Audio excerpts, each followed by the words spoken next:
welcome to the Kink Perspective. My name's Chris. I'm a psychotherapist and consultant. On today's show, I'm going to sit down with two people from social media, our platform that we heavily rely on for a lot of our BDSM inquiries, I'll say, from Fetlife. They're two people I've known for a very long time, but more specifically, I wanted to sit down with two women that have been around the lifestyle for quite a bit of time, aren't afraid to share their opinions, not only on the lifestyle in kink, but politics and their theories about what their views on women and BDSM are. I think what attracted me to connecting with them years ago wasn't just on one side where there's a military connection, or on the other that the purist attitude of not being afraid to say what you think. It's more that they were open and honest. Eventually it led to interactions with us where I started to think to myself, hey, my values and what I think about the lifestyle quite align. This, over the last couple of years, has led me to some really interesting conversations or getting pulled to places on social media that have always been quite enlightening. And sometimes into conversations I don't want to have, but that's kind of our journey in the lifestyle, to understand more and to be much more deeply connected to a sense of why we're all here in the first place, about being kinky, about that alternative side of that erotic part of ourselves that desires something more. So today, I'm sitting down with Stormy and Raven, two very vocal people on Fetlife that do kind of have their pace and finger on the pulse of a lot of things that do happen around there. And I know that you're probably hearing them giggle in the background right now because they're so excited. They've been waiting to talk to me with bated breath. It's been incredible for me to hold this conversation back this long. But without any further ado, so I do introduce, and you're going to also discover how weird it gets made to be by Raven quite throughout this show. But today, let me introduce the two of them. Stormy, Raven, thank you so much for taking some time today. Sit down with me and, well, give me some thoughts and views on your life and kink and politics and women. I appreciate the time that you both are giving me. We're happy to be here, Chris. I have so much to say. Well, I think we're all buckling in for to everybody for all the laughter, because that's just really who we are. Seriously, we enjoy every funny. bit of it. Yeah. Okay. Okay. Shoot. So let's do this first because I want to get into definitely how you two met and became really good friends, but I want to talk about your individual journeys with the lifestyle first. So, Stormy, let's start with you. How did BDSM, how long have you been a part of this great community? How long have you been a part of your life? Well, let's see if I could do this in a billion words or less. I've been in the life for about 38 years. I started in my mid to late 20s. I was kinky before I even knew what kinky was. And I was dating some guy. He invited me to a dungeon party, and I went. And I was so out of my element. I show up in my little dance clothes and think I'm all cool and everything, and hear all these people in like half dressed and in leather. It was a very different time. It was a very different time. You had to be invited to a party. You had to sign non-consent agreements to continue to go to them. They moved around a fair amount because the stuff we did was illegal and it got raided. But after being accepted and taken in by the head dominant for this group, I went through training for a year. And I spent an entire year learning everything, about protocols and dynamics and how to swing a flogger. And I mean, you name it, I did it. And then I earned my leathers. And at the beginning, I was a full-on leather trained Amina. And I was considered a quote-unquote club trainer for about 5-6 years. New people would come in and I would train them, and so on. So I even owned 2 slaves during that time and the whole bit. And I was training somebody one day and I lost control of the scene and they turned it on me and I ended up getting spanked. And I kind of hit subspace and I went, what the fuck was that? And it started me on a quest, basically, to figure out what I was, who I was. At the time, switches were not accepted in the clubs. They were looked at as opportunists, and I wanted to explore my submissive side along with my obviously dominant side, and they made me choose. So I walked away, and I found the online world where I could safely explore my submissive leanings, and that, I mean, I'm long story shorting a whole lot of this, but I eventually ended up as a slave, and I lived as a slave to two different men. Well, a submissive to one and a slave to two for close to 20 years, real time, full time. So now I'm sort of in a different place. The life really changed my life. It taught me control and discipline and focus, and it was almost therapeutic for me, but there was so much beauty in it that I was addicted almost from day one. And I'm still here.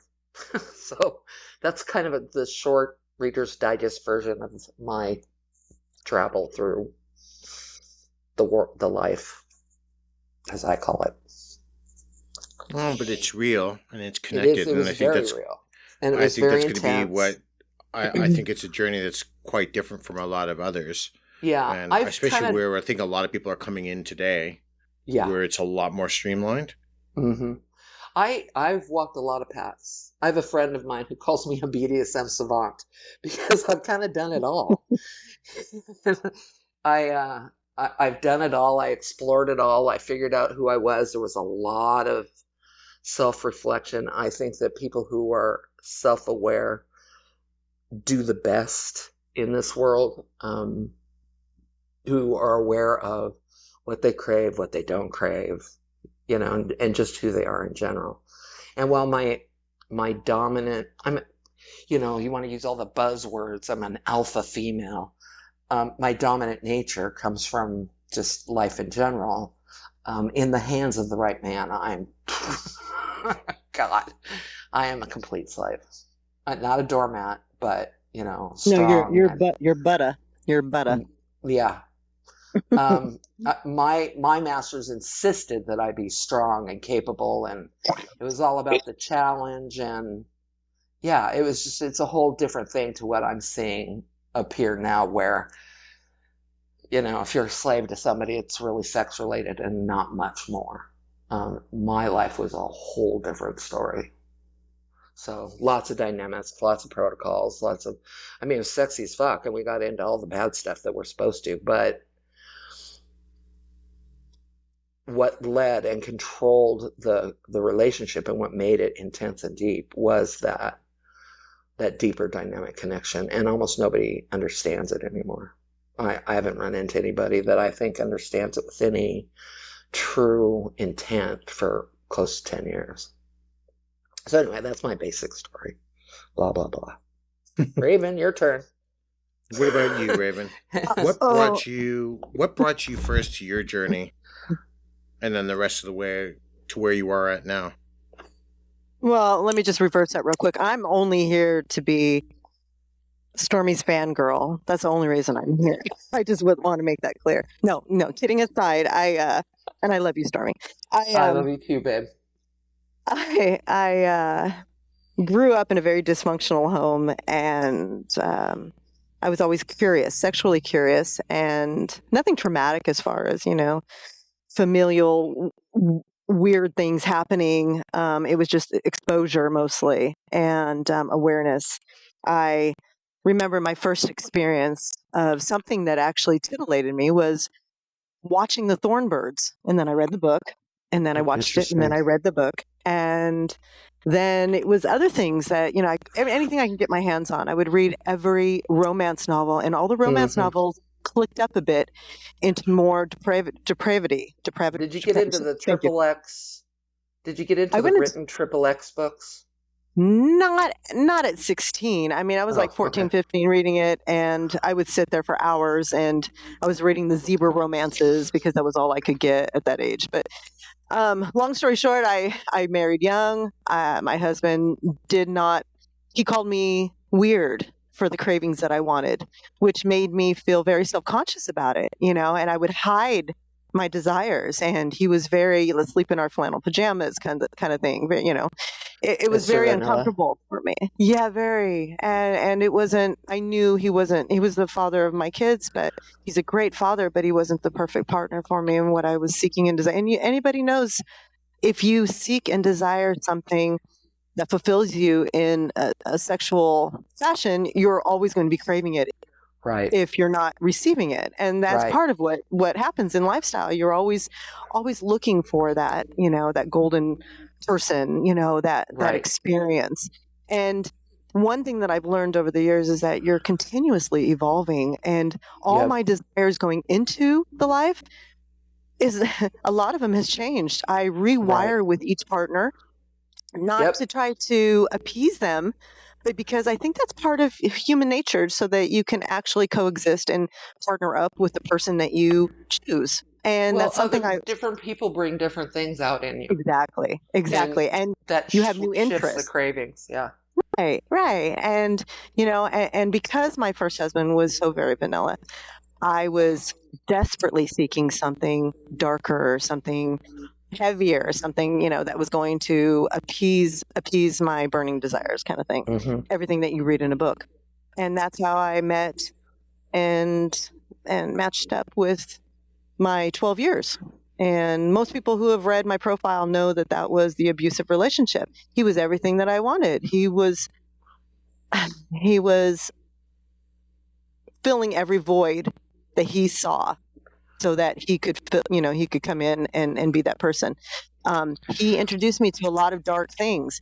And what that did over time was, as horrific as the things were, it restructured me and my desires. I no longer wanted certain things. I was desensitized to various play scenarios, experiences, things like that. The lifestyle was a little stale to me.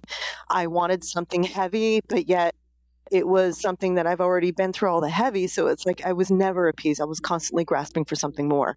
And this is over many years of time. My kids had grown. I was like a totally different person. I was in my recovery, and it was just, I am where I am right now. I decided to go online when it was no longer let's look in the back of a magazine to try to connect with other like-minded individuals, because I am older. And I went online and found a local group that was really just about 20 minutes away. I show up to a play scene at a dungeon, and my now husband was there beating the shit out of his partner, she is now married to the other person that was beating her. And those two actually are totally in love, and we love them.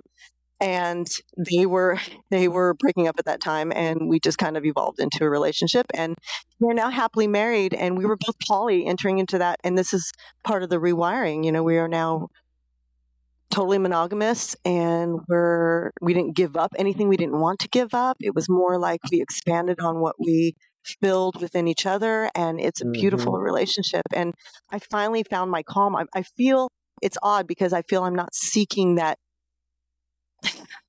unquenchable desire, basically. We've never really talked about it. How dynamic heavy is your relationship with 3H?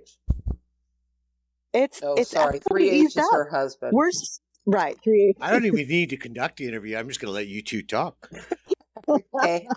We have actually backed off a lot of it, and that's something we've discussed about our lifestyle, is that we still crave it from time to time, and we'll fulfill those points, but it was almost an incessant need before, and it's like a void we were filling, because we were looking for the person at the time who could fill that moment. I mean, he was the dungeon whore. I wanted to be the dungeon whore and just play with everybody. And it was like we found each other, and he says, I've never been jealous in my life. And when you went to do the rope, and it wasn't so much him touching you sexually or anything, it was the gentle caressing That's when I knew that I The felt something intimacy. more. Yeah. And the intimacy of it, correct. Yeah. And so it was something that was kind of eye-opening for both of us. But anyways, long story short, like you had said, it was something that taught me anybody seeking anything in the lifestyle is momentary. You will seek it, you will experience it, and it may or may not change you, or you may just push it aside because it's not meant to stick. But it's all about experience. You go through. For you, Raven, when did you know that this made sense? That this had to be a part of your life that you couldn't move forward without? When I found who I'm with right now, it felt like I was no longer searching, and it felt like home. The thing that's funny to me is the sexuality for me was never the thing. I mean, I like kinky sex, and yes, I absolutely agree with you. Everybody brings out something different, but for me, the dynamic is what held me in. And all three of my big relationships were super heavy protocol and dynamic driven, and that's the thing I miss the most. I can get kinky sex from a guy I pick up in a bar. It means nothing to me. It's superficial connection. It's like, I don't even crave sex with just anybody. I mean, I could go have a one night stand, but it's like I would rather have it with my toy and actually get in. It's all about the mind fuck for me. I mean, and that's going to vary for each person. I love the mind control and the psychological part of it, because that's why she's here with me today, people. So be jealous. Oh, you know what? Going back on that, Chris, that is something that my husband does do for me. He does he's a mental sadist. So it's like, I think maybe that is part of the fulfillment. And I found the fulfillment for my cravings, basically. And that is something not everybody can say. And I feel very fortunate because of that, but not everybody can say it and not everybody can do it. I mean, but you know what? The thing is, you have to, I don't know if I would have appreciated this moment or even identified with this moment as something that was profound in my lifetime if I wouldn't have experienced the fucked up relationships. Right. Correct. I really had to stumble before I found and appreciated. Oh yeah, I did my share of stumbling. Trust me. Both of us are kind of skating over that part of our lives because it's not important here. But it's I crave the control. I crave it like an addict. The problem your toes are curly, aren't they? I am very fucking smart, and I'm very fucking strong. And you're not getting inside of me until you can prove that you're my equal. And most people aren't. And that sounds really full of hubris, but it's also a fact. I mean, I've been looking for a decade. I think though we are missing an intricate part here, is that there is that challenge inside of ourselves when we do the activities we do and push the limits that we do inside of the lifestyle. We need to understand that when we're playing some of these mental gymnastics with a partner, we're testing out to feel if we want to go further with them. That's what we're looking for. We're looking if they push us in a way that we're not only saying, yeah, I'm on board. It's fuck yes, there's no one else to do this with but you. Right. Yeah. Right. Oh, yeah. Do you serve from your heart, Raven? I do, actually. I'm a service sub, and I totally do. I mean, I have to give it all. I need somebody to, if you serve from your heart, I need somebody to come clean my house. So. But I put you to work. You have to make me fall in love with you first. Exactly. I got the mental thing going. You got to remember, I got the mental words going on, so I can take care of all that. I'll cook for you. I'll cook for you any day. I can cook. Well, then you don't need me. Yeah, pretty much. I'll clean your horse stalls. I gotcha. How did you two, through the lifestyle, connect? It was totally a poop joke. Yeah. Years ago, there were a series of fights, really terrible, nasty fights between a group of feminists on Fat and a group of not feminists on Fat. And Raven and I kind of dove into the deep end, defending men and other women who chose not to be feminists. And we got to know each other that way. And then just, back and forth over the years, we kind of connected. And then we had a friend recently who, let's just call her she wasn't a very good person, and She wasn't a friend. yeah, she wasn't a real friend, and she kind of fucked us both over at the same time. And Raven and I got to talking deeper and more personally, and in private, first DMs and then, texts and phone calls and whatnot. And we discovered that we had this just incredible bond, that we were alike and not alike all at the same time, that we shared the same values and the same weird sense of humor. And we went from knowing each other for years, like what, close to 8 years, Rafe? I think so. And like overnight we became sisters, and now she's almost my touchstone in life. She's I love her beyond words. She is, yeah, we're family. We've become Bitch, don't family. make me cry. I don't cry. Don't make me cry. We just, she's amazing and intelligent, and she's one of the few people on earth that won't take my shit. If I bring something to her and it sounds stupid, she tells me it sounds stupid. Or she tries to be logical she forces me into my logic brain, which is always really healthy. Well, that's just because she's weird, though, and she puts things she's in very weird places. weird. That's just because that's all I understand. Thank you. I'm sort of, and she's a big fat liar. She does have emotions, but I'm probably the more emotional of the two. More. Are you the dom in that relationship? She totally is. You think so? I think you're full of shit. I think I'm the sadist and you're the dom. I think I'm the sadist. I'm the mindfucker and you're the dom. Oh, I Definitely have my moments. You do. I think that I think it depends on the moment. We sort of go back and forth. There are times when I'm feeling, for lack of a better word, weak, because weak doesn't really apply to me, but when I'm having a weak moment where I turn to her and she'll take the reins and talk me through it so that I can get back to that logical piece of myself. Or she's done the same. I ask you for screenshots and I go and I wreak hell upon posts. Thank you. You forgot that point. Yeah, that. She does that too. And that. So here's something else. Go ahead. Oh, I said I'm probably the more dominant partner overall. Sure. And I think that Raven I don't know that I believe this, but Raven has told me that I'm stronger than she is. I think it's bullshit. But did I say that? I'm not going to admit to that. I won't. You've totally told me that, and it's totally a fucking lie.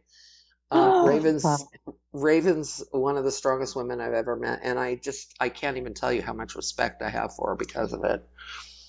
So I don't know. We just connected. What do with that? What are you dumping that shit on me? What am I supposed to do with that? You're going to get me all emotional. I don't know how to handle that. You're going to have to go talk to your therapist about that. Chris, about what what have you got to say? I don't have anything to say. I think that's an emotional opening and a connection that you're going to need to explore on your innermost feelings and look inward and reflect. Oh my God, you're using that voice. Oh my God, please don't do that. No, I'm not. I'm just telling you. Don't make me dominate you, Raven. I'm just letting you reflect inward. I do want to ask, though, because I'm going to do the la. You bring up a point about, and it's interesting because we often hear, there's the dichotomy of arguments between the feminist and male perspective views on BDSM and obviously how the culture has changed. Mm-hmm. How did both of you wade into this debate and say, no, there are those of us who like it? You fight back against those that use the insultive names. I think they're insultive and reductive when they just say the pick me girls, and I don't look at it that way. And I don't even understand that argument because in one light, they're telling women to stand up for themselves, and you are. And then they're being reductionist when they start attacking you because they know they've lost. In my eyes, that's a loss of the argument. We kind of come at this from different angles. In my case, we're both very supportive of men and men who are men. And so we bonded over that. Absolutely. But we come at it from kind of a different angle because feminists hate me because I'm everything that they say that we can't be. I'm educated, successful, have raised children, have, I don't hate men. I'm not afraid of men. I actually adore men. But they would say, well, you don't know, and you're a victim blamer because you haven't done, and I'm like, no, I've been through all of that. I've been through it. I'm not a victim. I don't want to be called a victim. I don't want to be part of a victim community. And my sheer professionalism and the fact that I just never back down would piss them off. I can't tell you how many of them have blocked me. Raven wanted to have conversations with them. Okay, so why, Raven? What do you think you can? Do you think that they're too steadfast in their ways to see what you're saying, or do you just think now with the new culture? So now we're moving into the millennial versus Gen Zs. Do you think they just don't care anymore? I think. First of all, okay, let me back up a little bit. My attempts when I actually have conversations with people on Fet, it's pretty much a standard rule that I do, is that I will be civil, I will show respect, and I expect it back. Right. Once they don't, I'll go for the jugular, but I will do it respectfully, if that even makes sense. The point, I have a ridiculous amount of curiosity for the psychological level in others. I want to pick apart their brains. I've said this numerous times. I want to get in there. I want to see how they're viewing something. And I'll say this selfishly, I don't always want to understand where they're coming from so that I can be understanding for them. I'm a strategist. I maybe learned that in trying to survive for 12 years. Her? So when I go in and I start talking to somebody, I am insanely curious about their viewpoints. I want to know and pick apart their brain. I want to see what they're saying so that I can understand. I'm incredibly curious about the psychological level and about how they view something, because it may be something I'm not considering. 2, it's because I don't understand. Or 3, it's because I would like to pick apart their viewpoints because we're in a debate. That's what you do in debates. Right. I also want to understand where they're coming from. And this is it's going to sound purely selfish, but I don't want to understand to be understanding. I want to understand so that I can have a strategical upper hand sometimes when we have a debate, because everybody wants to win their debate, but it's not always that. I mean, that's the thing. It's wanting to understand, and that's how you converse. The problem with society right now is that these feminists and these people coming in who are simps and protecting these the male feminists. Come on now, come on. White knights. Oh my God. They come in and it's like, there really is no point to discussing anything with them, but I still want to try. I want to get in there and ask. And see, there's the difference. I sit and I watch. That's when I back up and I sit and I watch the conversations that Raven has, because she's got the patience to do that. And my brain goes straight to, you are fucking stupid. You don't know what you're talking about. I'm not interested anymore. Well, I had 12 years of emotional control. I wasn't allowed to show my emotions. So I have no emotions when I talk to people on there. I don't get mad. Really long time. I just don't care. I stopped caring about the. Right. I understand their point of view because I've been listening to it forever. Mm-hmm. I've gotten to the point where I just don't care anymore because I don't think it's healthy. I don't think. I think that the damage that they're doing to men in society and the life is pronounced, and I don't want to give them a platform. So I get dismissive. I cut them off. And then I sit and watch Raven play with them. I give them a platform, I do get the arguments because I see it. First I realize as from being part of the male species for 50 years that men do stupid things.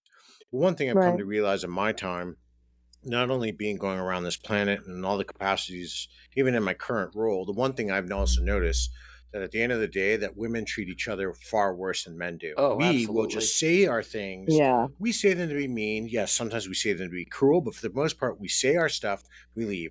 Does that mean men aren't abusive? Yes, we are, and that's not what this is about. But I have seen more women be backhanded, nasty, manipulative, nasty behind the scenes. Men don't really do that. We just We'll fight. We'll hash it out. We might get into a fisticuffs over it. Then we Right. have a beer and we move on. I Okay, don't let see me that with a lot interject with of. that there. Sure. Men do that. Well, Most of the that's what men I'm on saying. Fet are not wired that way. Well, The no, men because are- we've changed And you to can't believe. And the You've recent been thing that I'm forced seeing. to believe, in order to get the pussy, if we're going to be crude about it, you've got to act the way these women demand that you act.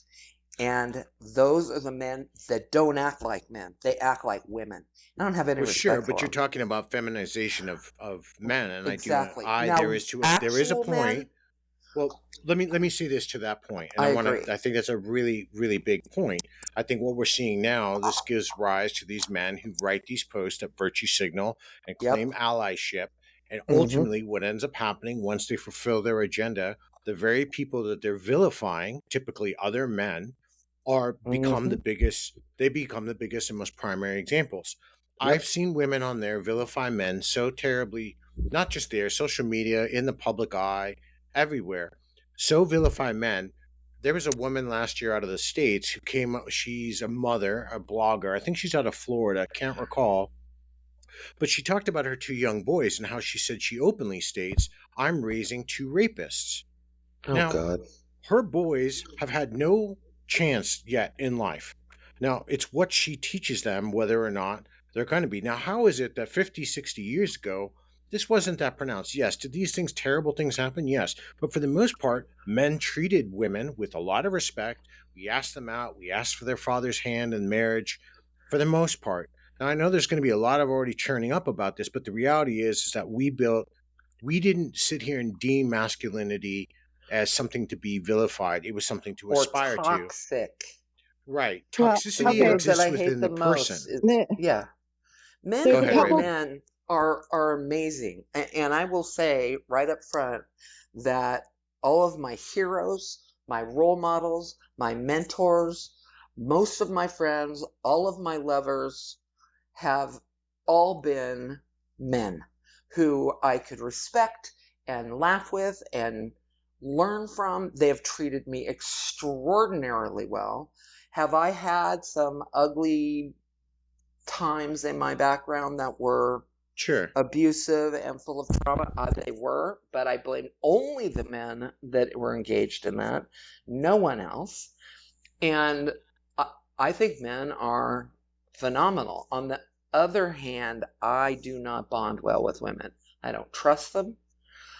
Most of the most significant women that have been in my life have not been trustworthy, have not been worth She's not talking about me. emulating. No, I'm not talking about Raven. Raven is one of 3 women that I've gotten this close to in my entire life. Women are not wired to, you hear all this girl power and how we're supposed to, Let band other women together and speak and support each stuff. You don't other. believe in that at all. It's crap. I truly believe in empowering women. She's not getting I it, Raven. worked with, No, she didn't get it. no, I'm I'm not listening. gonna give you.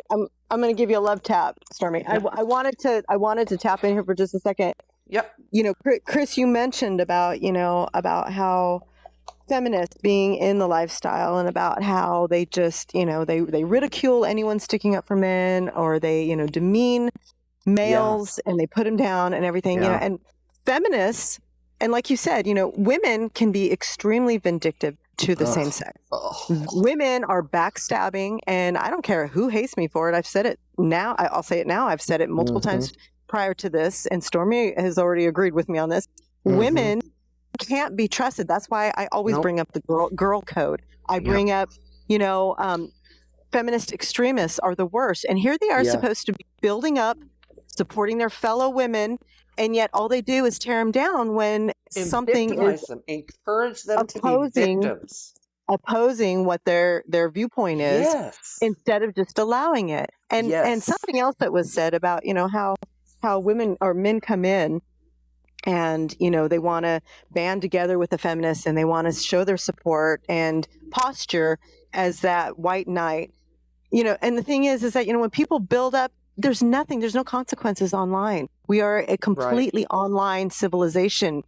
for the most part. And it's like, there's no consequences. Right. And Boston is the best about it. I don't know if we're allowed to mention names. You can. Boston is great. Huh? Oh, you can. And I'm waiting Okay, to so eventually one of these days I'll put him on. I know everybody's oh, you views should. about that, but I mean I don't bend the knee to anybody. Right. I Even don't his bend the haters knee would online. listen.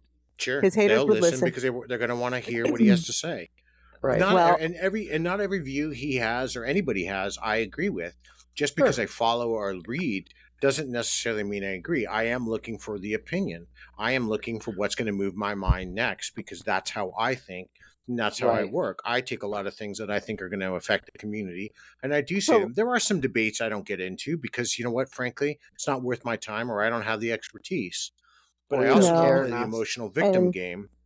I don't Exactly. feed that stuff. My single biggest gripe about feminism, today's feminism, is that they seem to seek to push women into victimhood. That Absolutely. they want women to be victims. They want women to play the role of, fear. I'm afraid of all men. I'm this, I'm that.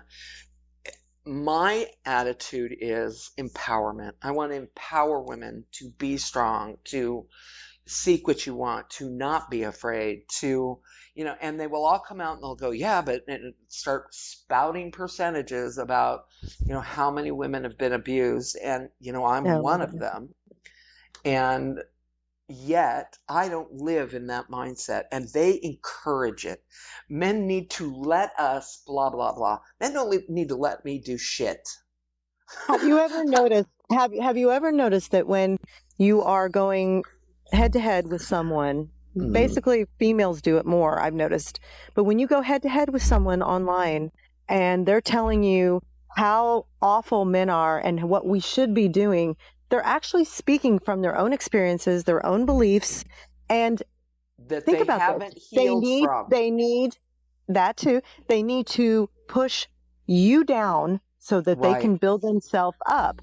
Crab And that's bucketing. a classic, exactly. That's a classic step in making them feel better about who they are. And, Well, you know, yeah, now you're getting into personal fulfillment. validation, and Exactly. they need that attention-seeking. I see a lot of attention-seeking behavior on social media, especially in a place like Fetlife or Fetish.com, where it's the same Tons. recycled stories, and we're looking for that need, that endorphin rush and input of serotonin, so I can get a bunch of likes on my picture or this abuse. Listen, Followers. for my job, I sympathize with these people I've experienced trauma when I was 19. I was sexually assaulted by a woman. Doesn't bother me to talk about it. For years, I felt guilt and shame. The reason why is because men aren't allowed to talk about it. Finally, I dealt with that. I worked through it. I moved forward. So I do understand about it. And I have other traumas in my life. I don't let them define who I am. It has allowed me to gain a deeper understanding into what affects me and how it affects other people.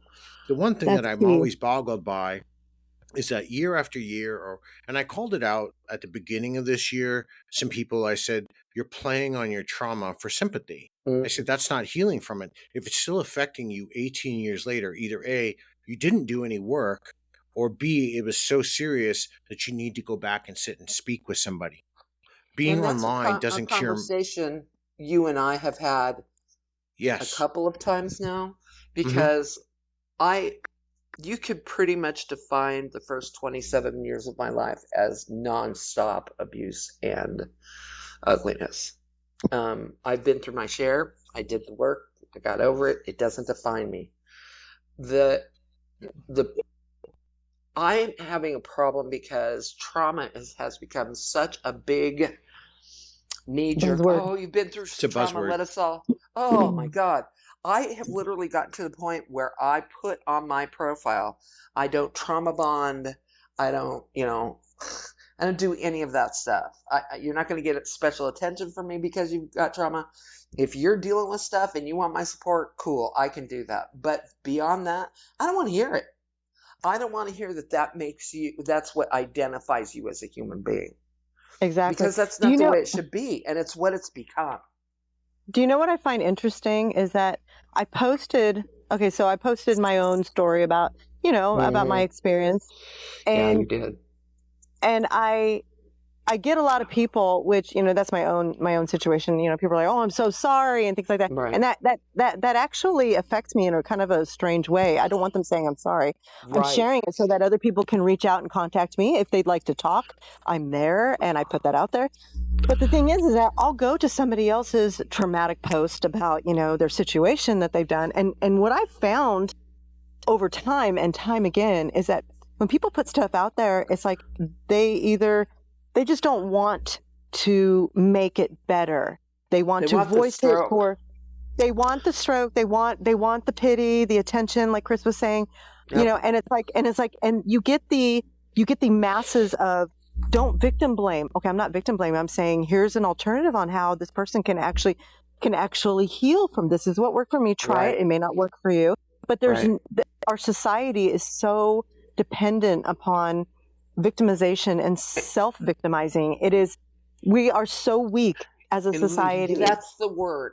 We are living in weakness and encouraging it. And people who show strength, who show backbone, who show incentive. We're toxic.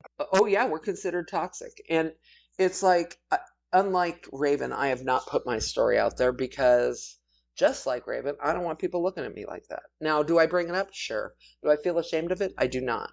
It's something I lived through, and I not only survived, but I thrived from it. It's part of what made me the human that I am. But at this point in time, if I were to actually sit down and write it all out, which I'm never going to do probably, I don't want people going, "Oh, I'm sorry you went through that." I'm not. I mean, yeah, it sucked. It sucked big. And I was a terrible person for a while because of it until I learned to deal with it. But I don't want your pity. It's why we are who we are. Yeah. And we've all mentioned, it is a part of us, but it does not define who we are. And that's the important key to it. And a lot of these people who post these, who don't want any advice or any topics of, help, even though they're putting it out there for help. Right. It has become who they are. That's how they identify, and and everybody else, and I think that's the truly toxic thing. And I fucking hate that word. I hate from. Here's the thing, though. Like, I don't see this when if I go and do. Well, if I'm going to go and teach something, or I'm going to put on a demonstration or a talk about something in a lifestyle and relationships or whatever, I'm going to talk on mental health, or if I go privately and play, I don't see these same behaviors. The dramatics of the online, I think the anonymity protects them. But my curiosity is when it lies with a lot of these people that are doing some of these behaviors, how does that then translate for them into the real world? I can't see a lot of acceptance in this, because if a world has to be built around their own safety, it's never going to exist. You're now excluding other 7.9999 billion people on the planet. Right. It's just never going to be your world. It's going to be all of ours. Because it's never any one person's world. I mean, we all live in it, and we all have to learn how to walk our path the way we do. And I'm absolutely supportive of anybody who's, working through the process in whatever way they need to do that. But, and I'm not saying to anybody that they should ignore traumas that they've experienced or any of that kind of stuff, but it shouldn't be social currency. And that's the conversation Chris and I have periodically. It's like, I understand he focuses on trauma because he deals with so much of it with his clients and whatnot. But it's like, God damn, no. When do we stop? When do we stop making this the focus? Well, no, look, absolutely. And that's actually a good point to bring up. Absolutely is. It's funny you mentioned that, because a client recently wrote me about, she had let it slip to certain people in her life that she was doing therapy, and that what I specialize in. The reality is, just because I specialize in it, that doesn't mean that's all there is to me. I do quite a bit of other things. Well, sure you do. I see a lot of, I think I came to a realization earlier this year. I'm like, holy crap, what I really do is I'm actually a social scientist. I hate that phrase because I don't like the research part of psychology. It's why I didn't go get my PhD. I have my 2 applications for both of my PsyDs, which, if you don't know what that means I'm a doctor without having to I don't do research. I work in the field. I'd love that. I don't want to go back to school for another 4 years. Maybe I will. I don't know. We'll see. We'll see. But I don't need that to practice.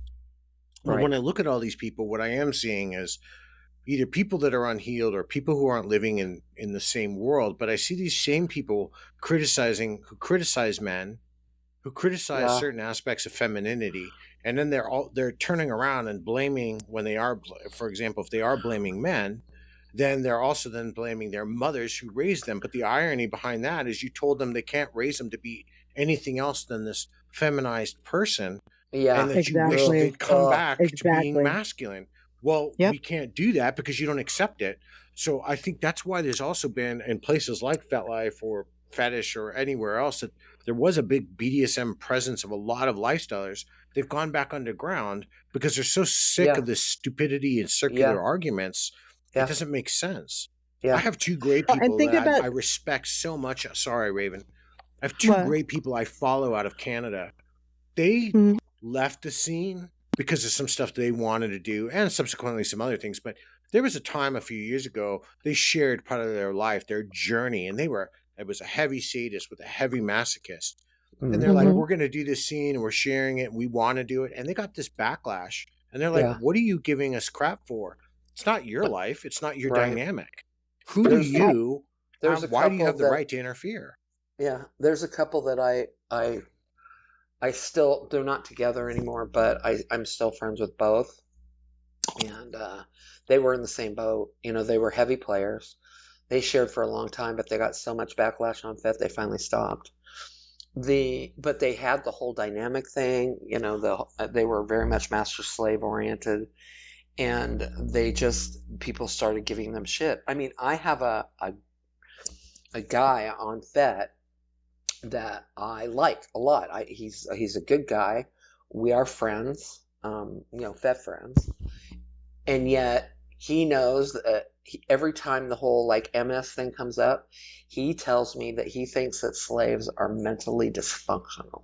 Well, Hmm. then that's somebody to me that doesn't seem to understand or can articulate the entire lifestyle and what it is Well, and about the that's what I whole told Or the him. dynamic in the itself. dynamic sense. The whole point of the lifestyle is, well, the main crux of BDSM is total power exchange or erotic power Right. exchange, where one party gives it Right. up and the other party takes it. Whether you stay in the dominant submissive range or you begin to elevate and go into the master slave, or if you're really old school, like some people I know and I still associate with, they identify as O and P. And for those who don't know what that means, that is the oldest school Yeah. term of owner and property. Right. Right. And why I think it's the newer generations that are much more. None of us had a problem with terminology, race, or anything else 20 or 30 years ago. I didn't care if I was Well, and playing with here's somebody or attending events with somebody who Right. was gay right, or a lesbian or was bi. right, I didn't care. I didn't and care they what you did privately. We were and all they there for one thing. We loved the lifestyle. yeah, there was a time, and it is a little long gone now, and it's one of my bitches that I'm very vocal about on Fet. There was a time when I used the phrase "one mountaintop, many roads." In other words, I can be in an MS relationship, and Raven can be in an MS relationship, and you can be in an MS relationship, and we all understand what that means. But within the relationship, it may be very different. Our rules, our protocols, our ways of connecting may be completely different. And yet we all understand what it means when we say MS. We understood what a top was, what a dominant was, what a master was. We understood what a bottom, what a submissive, and what a slave was. The lingo, the lingua franca, if you will, of the life was understood. And then beyond that, it went every different direction. So I was a slave, and these were my protocols, which may look like nothing like my friends. And I'll give you an example. I had a really good friend who I'd known for years who was staying with me. She called herself a slave, and she was in her relationship. She was a slave, but she watched me in action for a week. She was there for my birthday. She watched me in action for a week. And even though my protocols had been lifted to a degree during that week, because, he wanted me to have fun and enjoy my birthday and stuff, at the end of the week, she looked at me and she went, "God damn, Stormy," she says, "I could never be the kind of slave you are." And yet we still spoke the same language, and everything was still kosher. Now, oh my God, how many labels, stupid labels, do we have on Fet now? Everybody wants a different label. We have superficial labels that people that mean don't nothing. actually understand. Yeah. They don't value. It's the level of value has gone down so incredibly, and people are we're in a social media posturing type of existence. Everybody is doing it for show, and we used to spend so much more time off the internet and more in-house, in dungeon, in play space, in play mode, or even in private. Even in private, exactly. And I think people aren't even aware of how incredible it can be, but they're just kind of playing the role. And it's like that's the saddest thing for me, is that this life has become so based on sexuality and quote unquote role play that I think that there are people that are attracted to this world who never get to see the actual beauty of this world, because all they're focusing on is who's going to slap my ass next. True. That's the simplification. I would agree with that. That's a simplification, but yeah, I mean, they're like, there's a lot of casual play, and I'm not down on anybody. I don't, however people find they're happy is fine. But the problem is they are very judgmental about people who don't want to do that, and who aren't here for that reason. And I'm still single, very purposely so, because every guy that comes at me with that intent. They want to know what I'm into sexually. They don't want to know any of the other stuff, and they've already lost me. Raven and I joke about my 2-week limit. Everybody that approaches me lasts about 2 weeks, and by that time I figured out what they're about. I'm bored, because they can't control me. There's no power, there's no control, there's no power exchange. It's just about who's gonna suck what when. Sure. But see, none of that to me is BDSM. None of that. No, I've said this for years. It's a hill I don't even have to die on, because there is no argument to it. BDSM and sex are not synonymous. I don't care if you negotiate it into your dynamic, but they're not the same thing. Right. And I see this. Go ahead, Sorry, Raven. Go ahead. It's okay. That's all right. I'm listening too. I'm really interested in what you guys are saying, but I want, on a couple of those notes backing up, I wanted to ask either of you if you've ever noticed going onto someone's profile and just looking at the negative vibe that they have going on, like, do not contact me, do not speak to me, do not message me, I will block you, no blind friend. Okay, so that kind of basically depicts their personality. And I'm seeing more and more negative profiles, just as an example, entering onto Fet. And you can use it on any social media basis, any platform.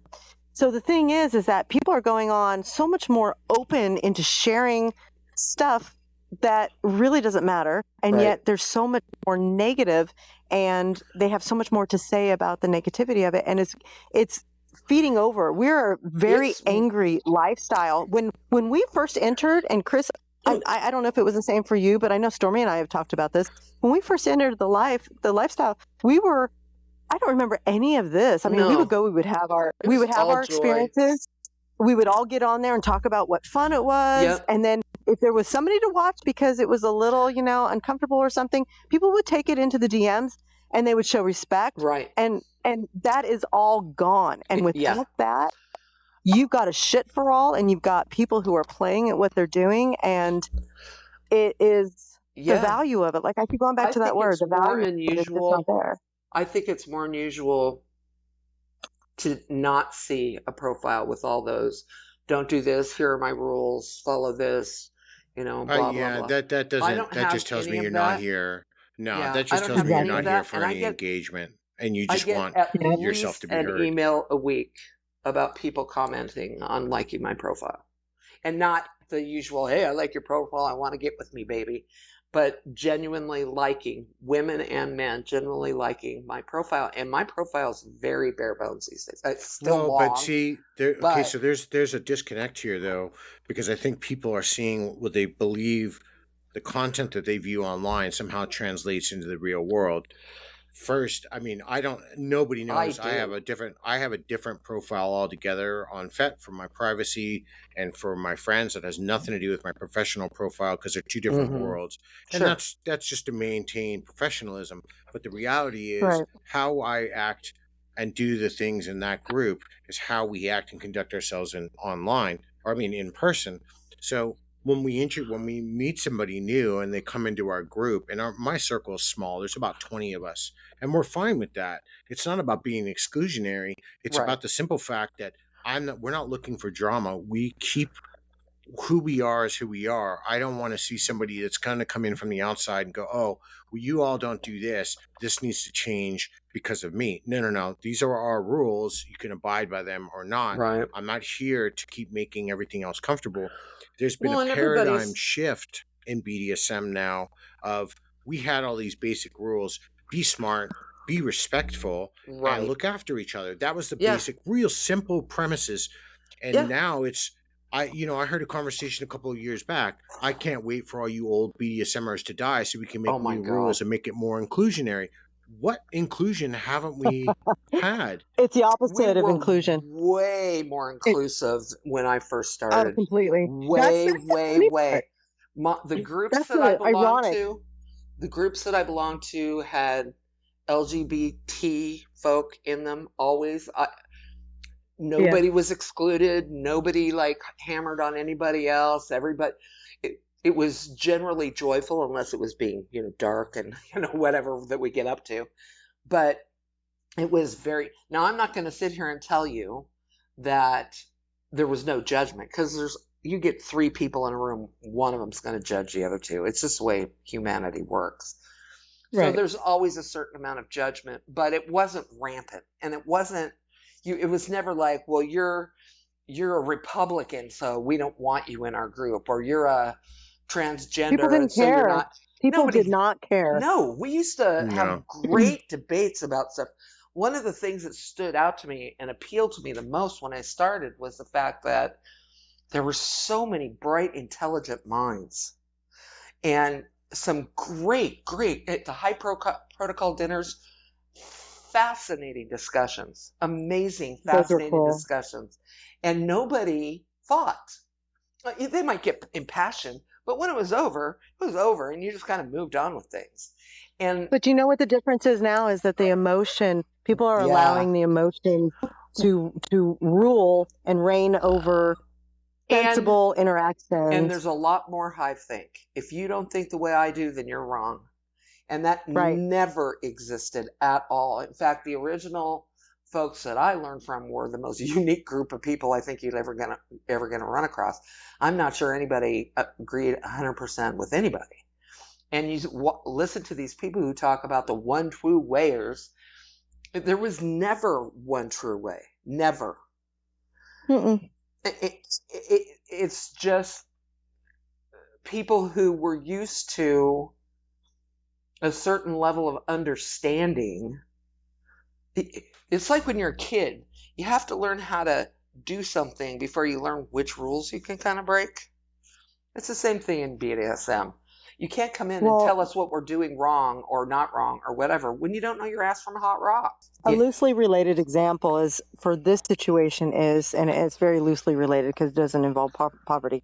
But unless you've experienced poverty, you don't truly appreciate what you are given and what you've earned. Yeah. And I'm sorry, you just can't. Yeah. If it's just handed to you, you just don't know. Absolutely. Our existence right now, our society, everything's pretty much handed over. We live in a instant gratification. Yes. You want something, you buy it online. You don't go, if you look up a term, a definition, you find it on Google or DuckDuckGo. You just, you don't have to have patience. Right. You don't have to, you can voice your opinion. Everybody's opinion counts. And I'm guilty too. I put my opinion out there. Oh, sure. And sometimes I have to check myself. Yeah. Thinking it's more important than it is. Yeah. And the thing is that if you're going to be respectful and tell me I'm wrong, tell me in a respectful way. And you know what? I'll get checked and I'll own it. Thank you very much for doing that. Right. But people don't know how to correspond. They don't know how to communicate anymore because there's no consequence. Well, and I blame the internet for that. They don't really know what they're saying. In other words, you can cite the internet all day long. doesn't mean you Right. Oh understand my what you're God. talking about. There is one No. shining example on Fet. I will not mention his name. He's a gigantic fucking racist. And I have a degree in I can't stand him. No, I don't even know who you're talking about. one of my degrees is in history. And Mhm. in history, what you have to do is you have to learn the language and the social mores and how people thought in the time that you're studying. It's Right. not the same as it is today. You cannot compare it to today because most people don't even understand what the Declaration of Independence is saying. I would say Right. 90% of the people I know don't know what that first line means. This person will go out and find only information that backs up his narrative. Not So he cherry picks. understanding that the actual wording that he's reading in today's understanding of the language, and it's not the same as yesterday's understanding of the language, and he almost unmakes his own His point. argument. And he's not the only one that does it, but he's the one that I see do it Well, nonstop because he but doesn't I understand think that what goes he's for a lot of saying. people, though. We're Yeah. taking we've moved into the era. I've seen it with the past couple of presidents, where one in particular that ruled for 8 years and brought in the era of entitlement. And I'll tell you what, I'll be honest with you, I voted for Obama, but he brought in entitlement, and that I did the didn't first help. time. I did the first time as well. I Not the believe he was a second great time. orator. He was a great orator. He Yeah, I could bought his I'm not talk, saying a bullshit. word. but I the bought his reality bullshit. is that we've now switched our mentality where we go out and investigate things and look things up because we have another buzzword that absolutely has lost its meaning is everything on this planet is racist. Dirt, sleeping, mattresses. The newest one I've just heard now, which just was popping up today, and I'm not on that social media platform, but on TikTok because there's some other followers that I do follow on other media, but cereal is now racist, and I'm just cereal. This is new. Yes, that's the brand new one. Cereal is now racist. Look, at the end of the day, I can no longer listen to these things. It's not because I don't want to take it seriously, because I don't believe they fathom what they're even saying to be true. Right. There are more advantages now than there were 50 years ago. Do we make mistakes as a country? Yes, I totally agree. But if you think today that any one group is modern day slavery, I think you're going to have a historical problem. We're making a lot of mistakes that we're going to look back in the last 50 or 60 years and I think regret. Personally, if we're talking about history, I think our longtime enemies are Khrushchev, Gorbachev are rolling in their grave. They finally figured out how to get to us. That's another topic. I don't want to go into that area, but I'm just saying I think there's a lot of things that we're doing that are become self-destructive. We're not listening. We don't even want to listen. It's all hive thing. You have to. I think one of the more destructive things that I see on the regular, especially on social media, is the hive thing.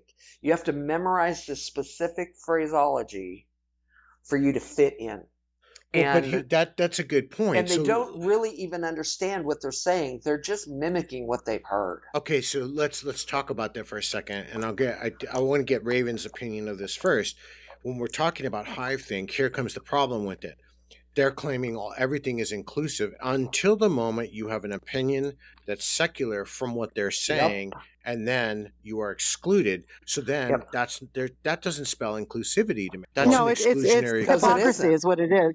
It's a hypocritical move. And here's one thing, when they do bring in things, one thing that I wanted to also mention with that is when we always get into these arguments or debates with people online, and when they bring up, okay, well, bring a link, bring a source. Who's your source? If you ever go and someone wants to try to prove their point, go into Pitwa, the political platform. Okay, so here's a perfect one. People will throw links or something like that, and it will be hypocritical, like you were saying, Chris, to their stance, to what they actually say that they support. If you go there and you pull up their link and you say, is such and such link, left leaning or right leaning? It's as simple as that. Yeah. That internet tells you this is predominantly left leaning. Yep. People will pick things that are biased to what they support. So really, are they including everyone? Are they wanting to hear your viewpoint? No, they want that bubble that we were discussing earlier. Right. They want the bubble because it feels good and they don't have to actually challenge their views. Right. And I'm finding fewer and fewer people who want to actually discuss. There's a few on there that actually do, and there's some very hated individuals that are actually open-minded, and I keep them as friends or connections on there because I enjoy the fact that they have that that trait that I really admire, is that they may not have the same view or opinion, and they may be jackasses, but they actually have an open mind, and they're willing to take information from me or somebody else and actually consider it. So it's something. I read a something book. I'm seeing less of. Yeah, I read a book quite a while ago that talked about these researchers who were studying zebras.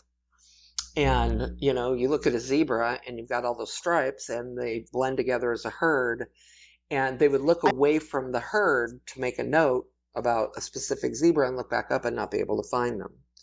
So they would put like a red handprint with paint on a specific zebra so that they could pick them out from the herd, and inevitably that was the zebra that would get killed by predators because it stuck out.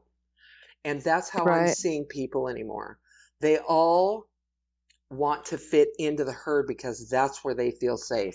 The tattoos, the oddball, hair dyes, the varied piercings, all of that they think makes them look unique, makes them fit into the herd. And it's the people who don't have any of that stuff that stand out. I think people are by and large just flat out afraid. Like Raven, I have quite a few friends that don't share my same opinions on things, and I love those people. I don't think everybody needs to agree with me. I don't even ask for that. I do care if they act like a jackass. Well, sure, but then we'll talk about them behind their backs. Yeah, but then more patient what with we're that really than I talking am. about, though, is when somebody starts devolving into that, and we mentioned this earlier before I started recording, is the moment that people start getting insultive or combative is at the moment they know they've lost the argument. So all the you're a jerk, absolutely, you're a poo-poo head, Raven. Nothing you're saying matters because you're mean and ugly, and then that's it. That's where it goes, and it's like I have no conversation here. Yeah, then I'm done. Yeah, it's not worth really having a discussion. Everybody gets so easily offended. The whole recreation. Don't say everybody. I do not identify as offended ever. No, I don't either. It's almost impossible to offend me, especially even when Chris just called me a poo-poo head. I am not offended. I don't even take it seriously. You don't. You really don't. I mean, I have. I tell you what, the only thing that's offensive to me are gingers. Yeah, well, Fuck you, Chris. Now you're going too far. They really are kind of a pain in the ass. So they are. No, listen, I love the gingers. I can't even deny that. I can't. And I'm not being a pick-me ginger. I am not. That's all right. You're not. All right. All right. Well, but we are pick-me's, and we're okay with that. I think there's a lot of things where when we start to look at these things between the lifestyle, and like I think it was a couple of weeks ago, Raven, where I actually emailed you and I said, I followed you to this conversation and damn you, because I don't typically get involved in politics. I don't. And for anybody who knows me on social media, I really don't say anything, but it was in the pit. Well, for those who don't know what that means it's politics in the real world. In the world arena. You do know I like to fish. I reeled you right in. It was a comment about somebody who was talking about, everybody was bashing the Trump thing, and it wasn't long after the assassination. And so I wrote out this really thoughtful thing. I said, if we're talking about true threats to democracy, where do you stand on this? Where do you stand on true threats to democracy? But the funny thing is they never get those types of questions never really get answered. It's only about, to me, it's fear mongering. And I've written about fear before because it's a powerful motivator. Mm-hmm. The media uses it. We saw this with a lot of other things. I'm not going to go into the bigger things that happened recently in the last few years, COVID. But we use these things to motivate people to do what we want, and then the real stuff comes out. Hey, it wasn't as bad as it was, and now we're where we are. But But we people don't want to forget. admit that it was that. They forget. We don't want to admit that it was that bad, because that means we might be wrong. Of course. And we don't ever want to be wrong. So we are going to continue on the same track of stupidity that we started on. It's that hill to die on is what Forever. it is. And, you know, Yeah. and that's the thing, like you just mentioned, it's like that fear mongering. So look at these points here. Fear mongering, division, which that is getting pushed down our throats. And people say they want to fight, you know, division, you know, whether it's racial, whether it's anything else, they want to fight it, but yet they're the ones who are perpetuating it. And so it's like we become a weaker society, we become a dumbed down society, and we become a less strong society. And I'm not trying to be, you know, we are conspiracy not more theorist here. Tolerant. No, we are not. We're not more but tolerant, it's like if you start, we're not more inclusive. No. And if, you know, you start throwing out some facts or some logic, and I know I use that I overuse that word all the time, but if you start throwing it out there, that's uncomfortable for people who don't want to want to include that in their existence. So I mean, it's just it's like you spin wheels constantly. And there's a lot of wheel spinning going on. And it's sad we got burnout. Because, you know, there are times that I can look at things and I know I can make things better. Like, as an example, you know, in the workplace where I often taught and promoted and, you know, helped other women advance by empowering them rather than them, you know, whining about whatever, you know, this isn't fair or whatever. I would empower them. Isn't that odd? Yeah, I would empower them and to succeed. And I've always been willing to empower other women to succeed, and I've always been willing to encourage strength and resiliency and all that stuff in women, but they don't want it. A lot of them do not want it. You know why? Yeah, it's easier to whine. It is. It's way easier to whine. It's what I call that. Remember, I always use it. Dysfunctional comfort. Yep. It's something where they know it's not good for them, but they don't want to. Yeah, because the other way they're takes used to work.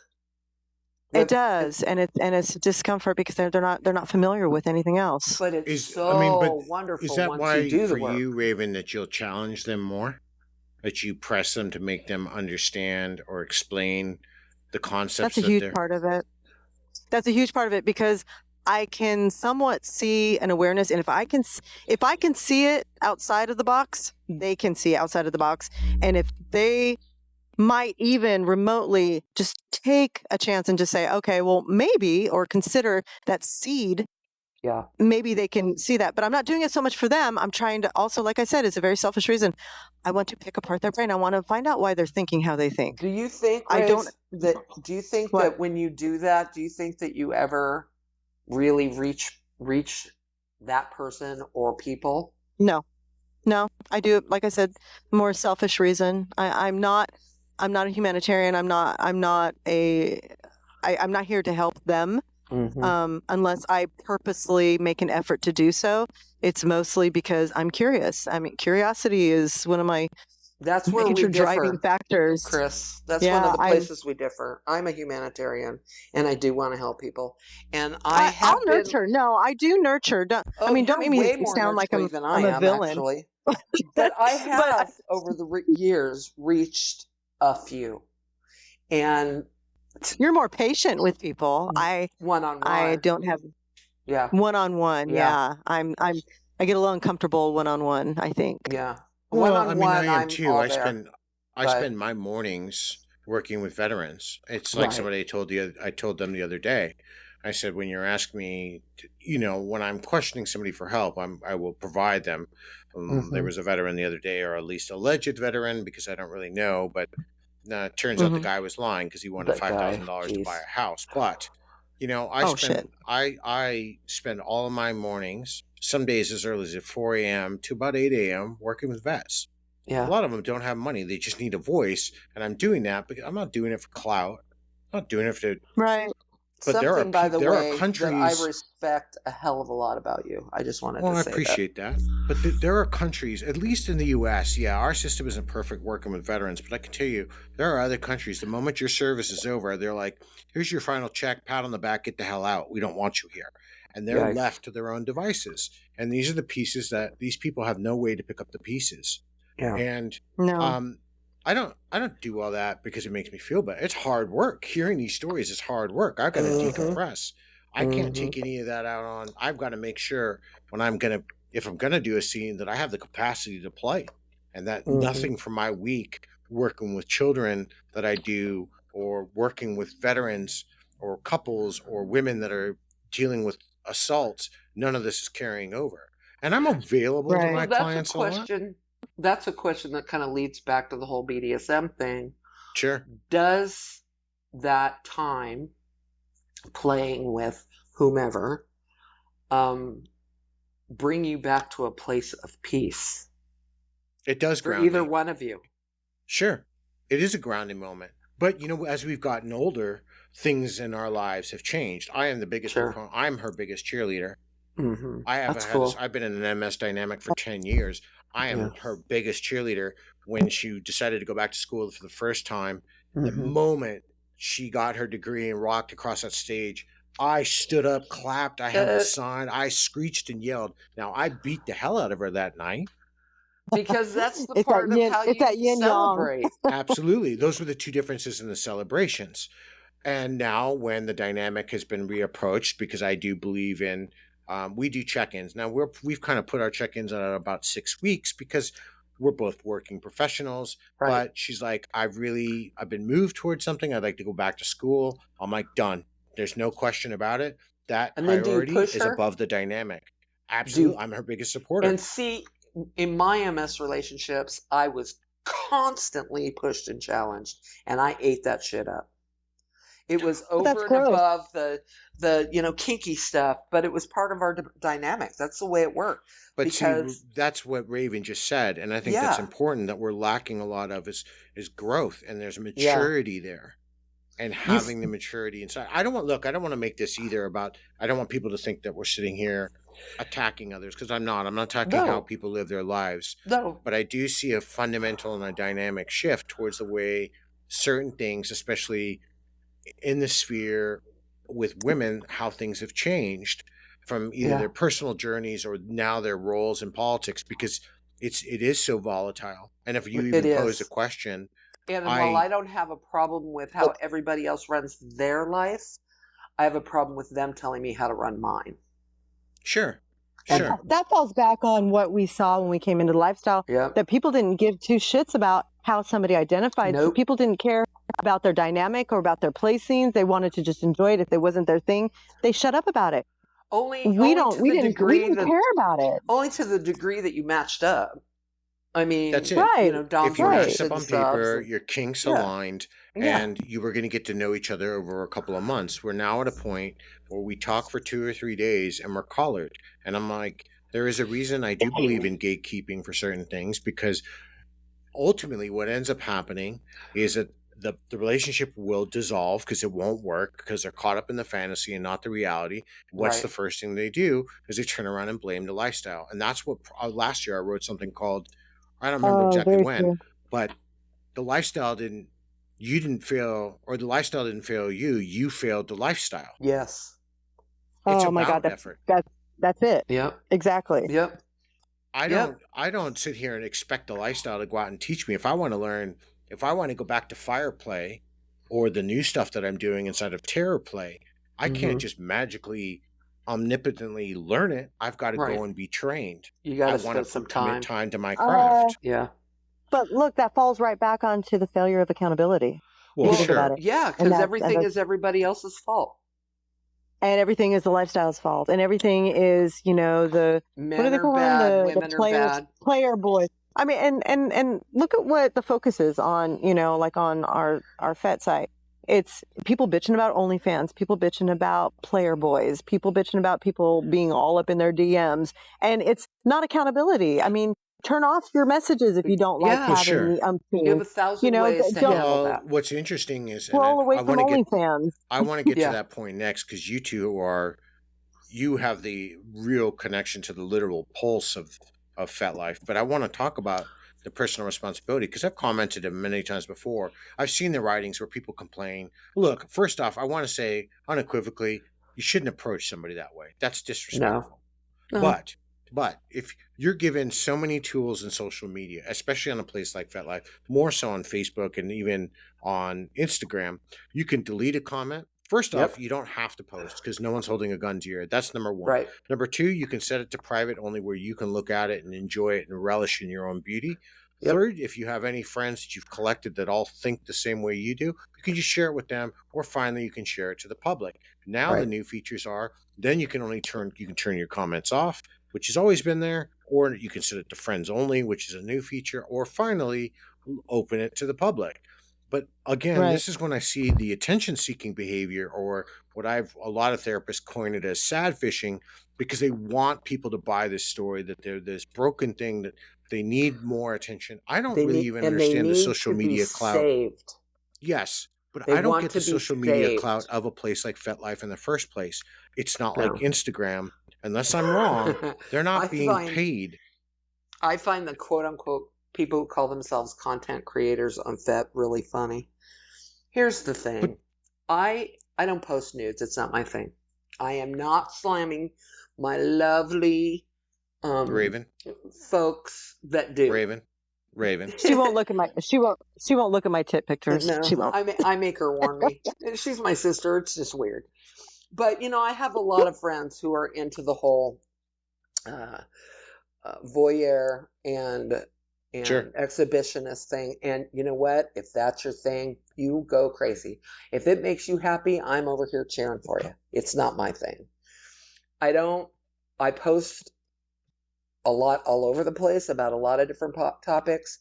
I do writings when I have the energy to deal with the 900 comments that I will get. My profile is respectable and it just tells it like it is. I mean, I am who I am. I don't have a fake persona. I don't have the attention span for it. You're so classy. I probably get 3 of those nasty emails a year, maybe. My inbox is always full.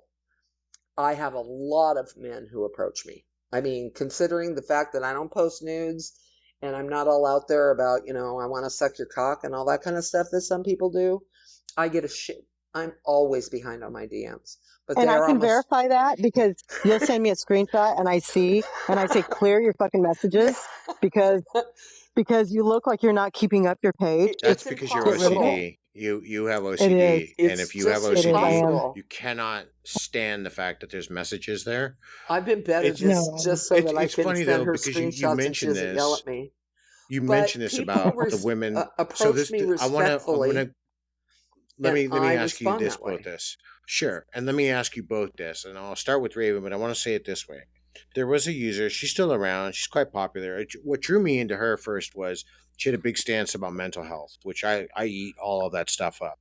Mm-hmm. And then one day she decided to write this thing about how, it caught my attention because I hadn't been back on Fet. I was back when I started on Fet when it came out. I left, and I've since come back. So when I came back, I don't know, she put up this thing and was like, oh, all you men, and it's disrespectful in the way you comment on my pictures. I'm like, oh God, what the hell, what's she talking about? And I read her long diatribe.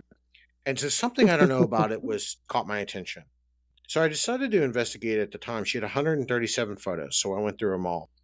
And then I posted as a statistician, what we do in psychology. And I said, in something like 40% of your photos, you're asking for sexual engagement from your audience. And 32% you did degradation and encouraged it from your audience. And 20% you were degrading yourself.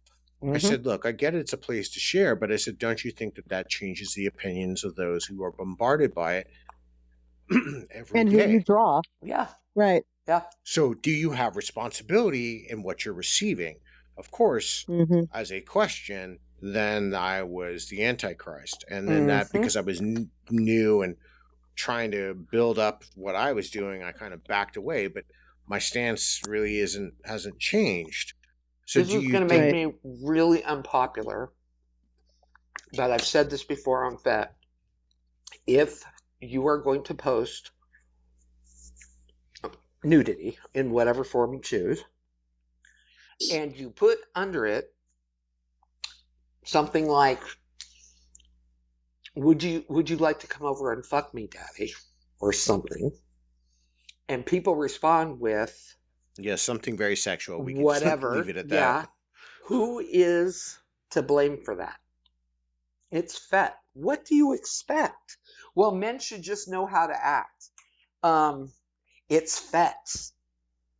If you don't understand that men are going to respond to sexual approaches with sexual comments, you shouldn't be here. I post Zero accountability, and they are giving the other person power over their responses. Yeah. I say that over and over. Ridiculous fucking memes. And even on my silly memes, guys come at me in a sexual way. And I laugh about it. Because most of the time I just find it funny. And I don't get offended. And I don't get pissed off. And I don't delete comments. And I don't write big, long, hissy-fitting blogs about how men should just be better. Well, you know what? So should women. If you don't want that kind of interaction, shut down your comments or keep your pictures, to friends and followers, or one of any of like 10 different ways that you can control that. But they don't want to own it. They don't want to own the responsibility of it, and they want to blame it on men behaving badly. And that's where I put my pick me cap on. We need t-shirts so bad. Anyway, I'm gonna make them. I tell you what, I look at a lot of this too, especially with the climate that we're coming into. I don't want to circle this all the way back to politics, but it's again about the weird nature of social media and how it becomes a parasitic infestation on some. Yeah. But I wrote something helpful, or at least in my eyes, I was trying to be helpful about, hey, if we're from two different political sides, but you know what? Fine, Stormy, you're a Republican, I'm a Democrat, but screw all that. We like each other. How do we navigate that? And I talked about, how you can navigate this. And the best two political examples I came up with was James Carville and his wife. He is a Democratic strategist, and his wife is a Republican strategist, but when they come home, they don't ever talk about it. And the hatred that I received for even suggesting that we put those differences aside was astonishing to me. We couldn't even have a conversation. For that. What did Chris, I think I remember that. Did it mostly come from liberals? Well, I didn't even bother looking. The one comment that jumped right to mind was, "Holy F, your privilege is showing." And I'm like, I don't even know what that means. My response was, I don't even know what that means. I'm literally trying to help. They're going to tell you. That's another one of those phrases that's just so dumb. I know, it's so convoluted. It's like, do the work. I don't even know what that means. I've done the work. Then they asked me, they've told me to show my work, and I've showed it. And then they're like, that's not enough. And I'm like, okay, well, here's more. And then they're like, well, I want statistics. I'm like, that's when I stop. I said, I don't even have to do all that. And so then what I do now is when I put stuff that I've researched, I put it from the sites that I've got to pay for. So it's behind a paywall. And I make them go. And I want the researchers that I've got it from to get paid. Yeah. So go pay your $30 and download the article. Screw you. It's very, very, very common anymore to see people say Republicans don't belong in the lifestyle, conservatives don't belong in the lifestyle. If you're Republican, don't message me, yada, yada, yada. And my brain's going, bitch, we started this shit. I don't mind liberal people. I have some friends who are liberals. We tend not to talk about politics very much because we're not going to agree. We're just not. And I'm a moderate. I'm not even a hardcore, super conservative liberal. I think Raven's probably further right than I am. But sure. Well, that's why she moved to Tennessee. I've been a what? Pretty much. I see. That's why you moved to Tennessee. Oh, that's a big part of why I moved to Tennessee. I'm more constitutionalist, so I just I want my rights. Leave me alone Right. and don't fuck with me. Right. I'm Yeah. just easy. No. And we're live how not- you want to live. And the thing is that I'm not hearing, of course, I have a lot of conservative and Republican friends. I am not hearing those same words coming from those people. I don't hear my Republican friends say, if you're liberal or you're a Democrat, don't contact me. I don't hear people say, if you're gay, bi, lesbian, trans, don't talk to me. I don't hear any of that from them. What they object to are other kinds of things within that realm. But Sure.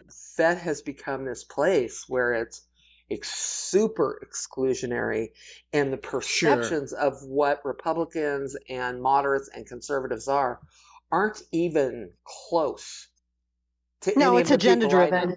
Yeah. Online. Yeah. It is. You've got even, they're even, here I go, conspiracy realist again. But it's like you've got memes being thrown at you, and you've got people that are posing as users with profiles that look real. You go into the profile, it's not real. Right. And they're stirring shit because they want to get that directive flowing in that, they want division again. Right. They want people Sure. to fight. They want people Right. to argue because it weakens our connectivity It makes and everybody our strength. easier to control. Well, if everybody's if Exactly. everybody's arguing, though, we can't. The people we've ended up electing to take charge and lead us in a positive direction, we don't have to pay attention to what they're doing. Again, Right. I don't want to steer this all towards Exactly. to politics either. No. Right. But I do believe that all the division that. Oh, Whoa. Chris, you just turned into a monster. yeah, I don't know who that. I think that was Raven. Okay. I just muted her for a second. But sorry, I think it was You muted me. I'm not even talking. No, I don't know whose microphone that was coming back at me. But Who's the potato? Who is the potato in this video? I just want to know. I will say that's Raven. It was my Who was it that microphone got I'm not a stung? potato. How I could just wanna one know, okay, get it was stung my by a microphone microphone wasp falling into my on their cleavage. buttocks? Can I you just please get out of your tits, Stormy, for once? Jesus Christ. I just want somebody to put some ice on my ass. My wasp sting is well, you know what? debilitating me. You know what? To Right bring now. a little bit of religion into this whole debate, Jesus punished you. How does that? Son of a bitch. How does that even connect to my ass bite? I just want to Because know. Jesus this. punished you. You were bad, and he sent an avenging angel in the form of a wasp to punish you. So there we go. The demon wasp. He said a The demon wasp. You were to exercised. sting you on your I don't butt. know. It doesn't make. You're in the South. It should make more sense to you than me. I'm not even religious. I'm in the Bible Belt. I know. I'm Catholic, I'm and not I don't even. I'm not even practicing. But it makes sense to me. Oh my god! Oh my god! It just smudged my house. I think God is looking down on me badly. It's okay. You smudged your house. So With a little here, smoke let me thing. Okay, go ahead, go back. wrangle this back in before we get too far astray. Sorry. It How wasn't did me that both took of it. you? I did not. It wasn't my fault. How did both of you get such a pulse and connection to the one person who has obviously the only influence over Fat? How did that connection form? I talked to him. What? I gave him What? an honest. What? He's talking about Baku. I Oh, talked to him. Baku. I gave him my honest assessment of things. At one point So in have time, I, but he and doesn't talk to me. I do it quite often. I never hear I don't back. know. Maybe it's because I He have talks to boobs. me. I know he talks talks to to me. you. I'm not even a super fan. I think he does a lot of really dumb stuff. But Everybody knocks him. I don't know. That's the thing. It's like everybody knocks him, and he's offering a site for free. We're all there by choice, and yet there's mistakes with the caretakers and what he allows. I see it happening. Yeah, But Sure. I have to look at it for the value of why I'm there. If Absolutely. I truly thought it was a shit show, I would choose not to log on. And that's what everybody was saying. And I'm not saying it to you, Stormy. I'm just saying, you know what? It's like, I don't think it's as bad as a lot of people are saying. If they truly hated it, they wouldn't be drawn to the site. I have an issue with his business practices, and because of my business background, that's the lens I see him through. On the whole, I think he makes some seriously unwise moves and decisions on a business level. I am not the fan of that Raven is. If there was anywhere else for me to go, I would be gone. Oh, wait a minute. I'm not a fan. I'm Well, not a fan. I mean, how many I times have you seen me enjoy just my log time off? there. Yeah, how many times have you seen me log off and not log back on for weeks and weeks and weeks? I go back because I have friends there, and I like my Yeah. friends, and some of those people I've known for 20 plus years. I've been online for so freaking long that I I've known. think we both come back because of what we built up there. Yeah, yeah. But insofar as Baku goes, I mean, I know that I could help him if he would allow it. I just don't think he would allow it. I got used to dealing with business owners who truly wanted to heal their businesses and make them a success. And I've worked with some that wanted that same thing but couldn't let go enough to actually make it happen. And I've learned to recognize the difference, and he falls in the second category. I think he's trying to over-appease everybody. But at the same time, when something like that is brought up to him, I think he says he really doesn't care about. Yeah. I watch him not. He doesn't care if he pisses people off. I think he has the ability to not care, but he tries to put it out there as a businessman thing. And I think it's the wrong move. I truly think he's a guy that is in love with his machines, in the code and the messing with the site and doing this and doing that. I don't really actually think he understands or cares about the people on it very much. He does things to shut people up so he doesn't have to listen to it.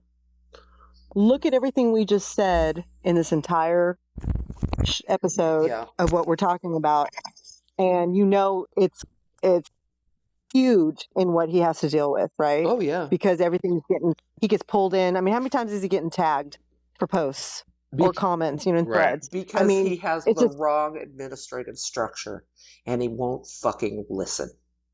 I've tried. Yeah. And John, when you talk to John one-on-one, he's actually a nice dude. He's nice. I mean, he's a pleasant dude. But it's a case of you can lead a horse to water, but you can't make him drink, and I don't work for free, so I'm not in his face all the time. I see stuff that he's doing and I go, this is such an easy fix. You just have to do this and then stand by it. But he doesn't. He does what he has to do to the squeakiest wheels to get them to shut up. And then it pisses everybody else off.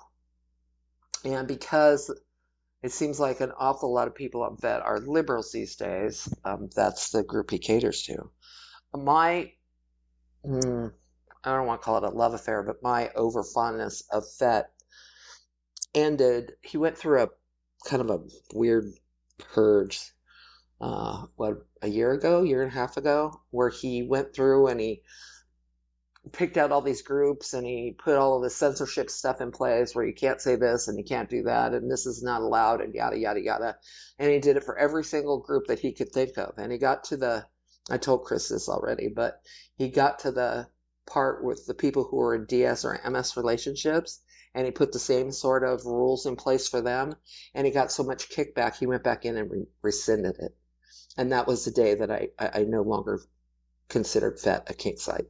That was all around the VV Espanol Roja Wolf situation, all that fun, all that stuff, those fun individuals. Yeah. And he was getting a lot of heat for that. And that's not an excuse for him, but I saw that shift as well. And I talked to him about it, about some things that were taking place because we were dealing with two of those people. Right.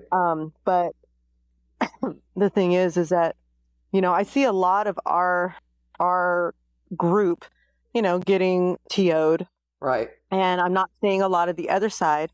Well, defense walls come up and people, it compounds and makes it look like it's more than I think it really is. But then you see people, repeatedly getting timed out. Targeted. But, targeted, yeah. And you get, caretakers, they've got their own bias going on. Everybody's got some bias going on. Sure. But they're not paid for their biais. The problem is they're not. They're not, and that's who he's employing. Yeah, well, unfortunately, I don't think we can. And it was interesting. I came across this unrelated but related to what you two were talking about. I came across this governing body in a state I guess more in the mountain area, that was talking about they have a vetting association and they vet people and blah blah blah, and they're a governing Hmm. body. There is no such thing as a governing body in No. BDSM. BDSM is No. subjective. I don't care what delicate Yep. sensibilities that offends, Very true. but the Yep. reality is everything we do is subjective. Even Yep. consent, respect, Yep. acceptance, all of those things look differently. I've been on 3 different continents, and I've played in BDSM in over 30 different countries. Consent and all these other things, acceptance, You more. all look Hmm. different to every person. Yep. And how does that tie in? Is because at the end of the day, we're putting people in charge that are saying, well, this is the way BDSM interaction should go. Yes, they're moderating content on websites. Anything illegal, get rid of it. I don't care Yeah. about that. If you say Yeah. blood, Right. that's fine. Get rid of blood. Um, the solicitation for sex now is starting to reach an all-time high. Oh, I'm seeing that more and more on the website. I yeah. reported one the other Mhm. day where a woman straight up said, I'll sell you nudes or we can go have sex for money. Right. It's become Backpage. It could have stopped. Mm-hmm. Tinder eliminated the model once. And I have nothing against people think, oh, I'm against sex workers. I'm not. I do understand the psychological toll. You want to go make money, go to it. But Tinder's model was, this is Tinder. You're here to connect and date to people and a part of a single thing. But you're not here to use our website to promote your agenda. Right. So Tinder, if you put up an OnlyFans or any other type of link, they kicked you off their website. Mm-hmm. I think part of the mistake was allowing a lot of these things to come in because they are problematic and they do Mm-hmm. generate a behavior that comes with it that is, it's kind of infected the whole website. Because if Here's we're the not at reality dungeons, of we're OF. online. Yeah. Absolutely. But if we're Here's the reality of OF, and whether people like it or not, OF models are there on the whole to make money. And there are a few exceptions to every rule. Of course, I'm speaking in big generalities, but they're not particularly kinky, and they don't really care if their clientele are. well, and what no, they're doing because is they're they've bringing used in the all the lexicon of vanilla. our words. Right. They're bringing in all the vanilla fuckboys who just want to look at their pictures and, and then of course complain because they have to actually pay for more than, whatever content. But it puts butts in the seats, and that's how Baku sells advertising. Oh, I know. Fetlife is no longer a kink site. Fetlife Well, it hasn't been for years. No, Fetlife is a sex site that allows kink. And I mean, it's very much changed. Well, and I there will say are this a too. precious few people on there who I adore that I can still talk about actual lifestyle kinds of things. And one of them who I greatly adore, and I'm gonna, throw her name out, is what is it? Can't. Raven? You can't. PFT. No, Can't. she'll love it. She's awesome. Princess Fucktoy. She's amazing. Oh, She's very much lives the life. She's poly, and she's a masochist, and she's a mom, and she puts out things that really make me think sometimes. She's amazing. And those kinds of people still exist on Fet, and they're wonderful when you can find them. Even I don't talk about kink much on Fet anymore. So here's the bigger thing, and this is what I wanted to say next. I think a lot of people confuse Fet for a community. It's not a community. It's a social media platform to find a potential community. But if you're using Fet as your only resource for a community, forget it. It's not BDSM. You're just walking into that's a good point. But it used to be a dramatic. Yeah, that's fine, but that's before Fet became so big. I remember back in the day before Fet even allowed photos, let alone videos. And it was I remember that. It was straightforward. Basically, it was a bulletin board. That's all it was. Right. Yep. Right. Blogging site, basically. Yep. It was the same time alt.com was there. And, and on alt.com, it was, you can't even say it on alt.com. You had to say, are you going to cross the bridge and go over to the other side? Yeah, go across the aisle. Yeah. Walk across the hall. Yeah. Oh my God, we're aging ourselves here, Fox. Well, I remember being on alt. I started out on my journey on alt to eventually, but that was that whole specific point of that site was to meet people, but their model was pay. Men pay to play, women did not. And But that came I later. subscribed At for a first, while. everything was kind of free. Yeah, That That's like a swinger site. the yeah, putting the money in thing, that's what killed the site. I met hundreds of people off of Alt, literally friends, um, lovers. My brother, quote brother, I met off of Alt. My husband, 2 masters. I met an amazing number of people where we just met sometimes and had lunch. I mean, just it was very social and it was very lifestyle oriented, depending upon. You had a way better experience Yeah, than I did because I only pissed in a bowl yeah. Well, on a I video for had a my, guy. I So had I my. like your experience Oh better my than god! mine. Oh my god! Would you hang out in the webcam room? I did. It's trying to make my video work. Oh my god, girly. Anyway, I didn't do any Don't of that. judge. I'm not. You know me. I don't judge anybody, to be honest. But oh, we're um, all judging It was my Raven good from secretly. Fed, We couple. are It was well, my. I totally judge judging Raven Raven. all the time. I just don't. I'm Shut going to up. make you some potato salad in that Tupperware bowl, Chris. I just want you to know that. I'm going to You bring it. you can make that all you want. Doesn't mean I'm going to eat it. Chris, Well, you won't know. stop telling Raven my secrets. So, but Fed, I've been on Fed an equal amount of time. I've actually met 2 people, real time from Fed. Both were disastrous because they were vanilla people who had learned the lingo but didn't understand it. And the real time meets were laughable. I won't even go into them, but they were laughable. And no one else has kept my attention for more than about 2 weeks. And the best thing for me that's come from Fed is Raven. Oh, man, you had to go there. Well, it's That is true. so sweet. It's just true. I mean, I've got a lot of Now she friends in made it there super weird, but that that's I okay. care. Her birthday's coming up, Chris. Don't let her fool you. It's coming up. Oh yeah. Wow. Are you supposed to talk about women and age? Are you all like okay with that thing, or is that going to be like the trick? I ask and then I get vilified for asking. What? Well, I'm 22. I have no problem talking Okay, about well, mine. I'm first off, you're lying. 111. Yeah, I'm 111. 704, so I don't really care. But That's the answer. I I Yeah. give every I single came home human from on Earth. Antarctica. What's that? What did you say, I Rafe? came home from Antarctica. I'm fine talking about my age. I get that question a lot. I'm in a different part of the world, and I travel for different work because not only do I do psychotherapy, but I still consult. And I Right. consult quite Mm. often, and so I travel.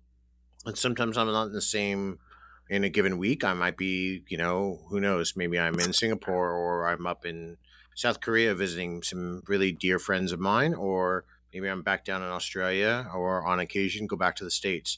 But So do you it's adjust your easier. age by latitude? I adjust it Latitude and by longitude? the homeostasis of the stratosphere in relation to Venus rising and Mercury's ascension. It's so hot. That's Okay, just so I have another question for you, Chris. Do you psychotherapy us when we talk no, on FET? no. You should have said yes, because that's so hot too. No, I don't. Because I don't. Damn I it. honestly don't believe people are. I give people the benefit of the doubt. If they're going to say what they're saying, I think that's just who they are.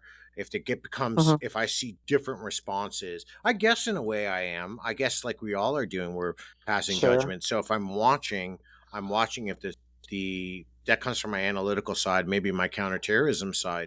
That if your responses stay the same, then that's a genuine path of who you are. But if I Yeah. see a response where like, you go girl, or, oh my God, you did that. And yes, girl power, but no, guys can't do this. But yes, guys, if you're all over the place, that means I have not only do I not have an idea of who you are, you don't have an idea of who you are.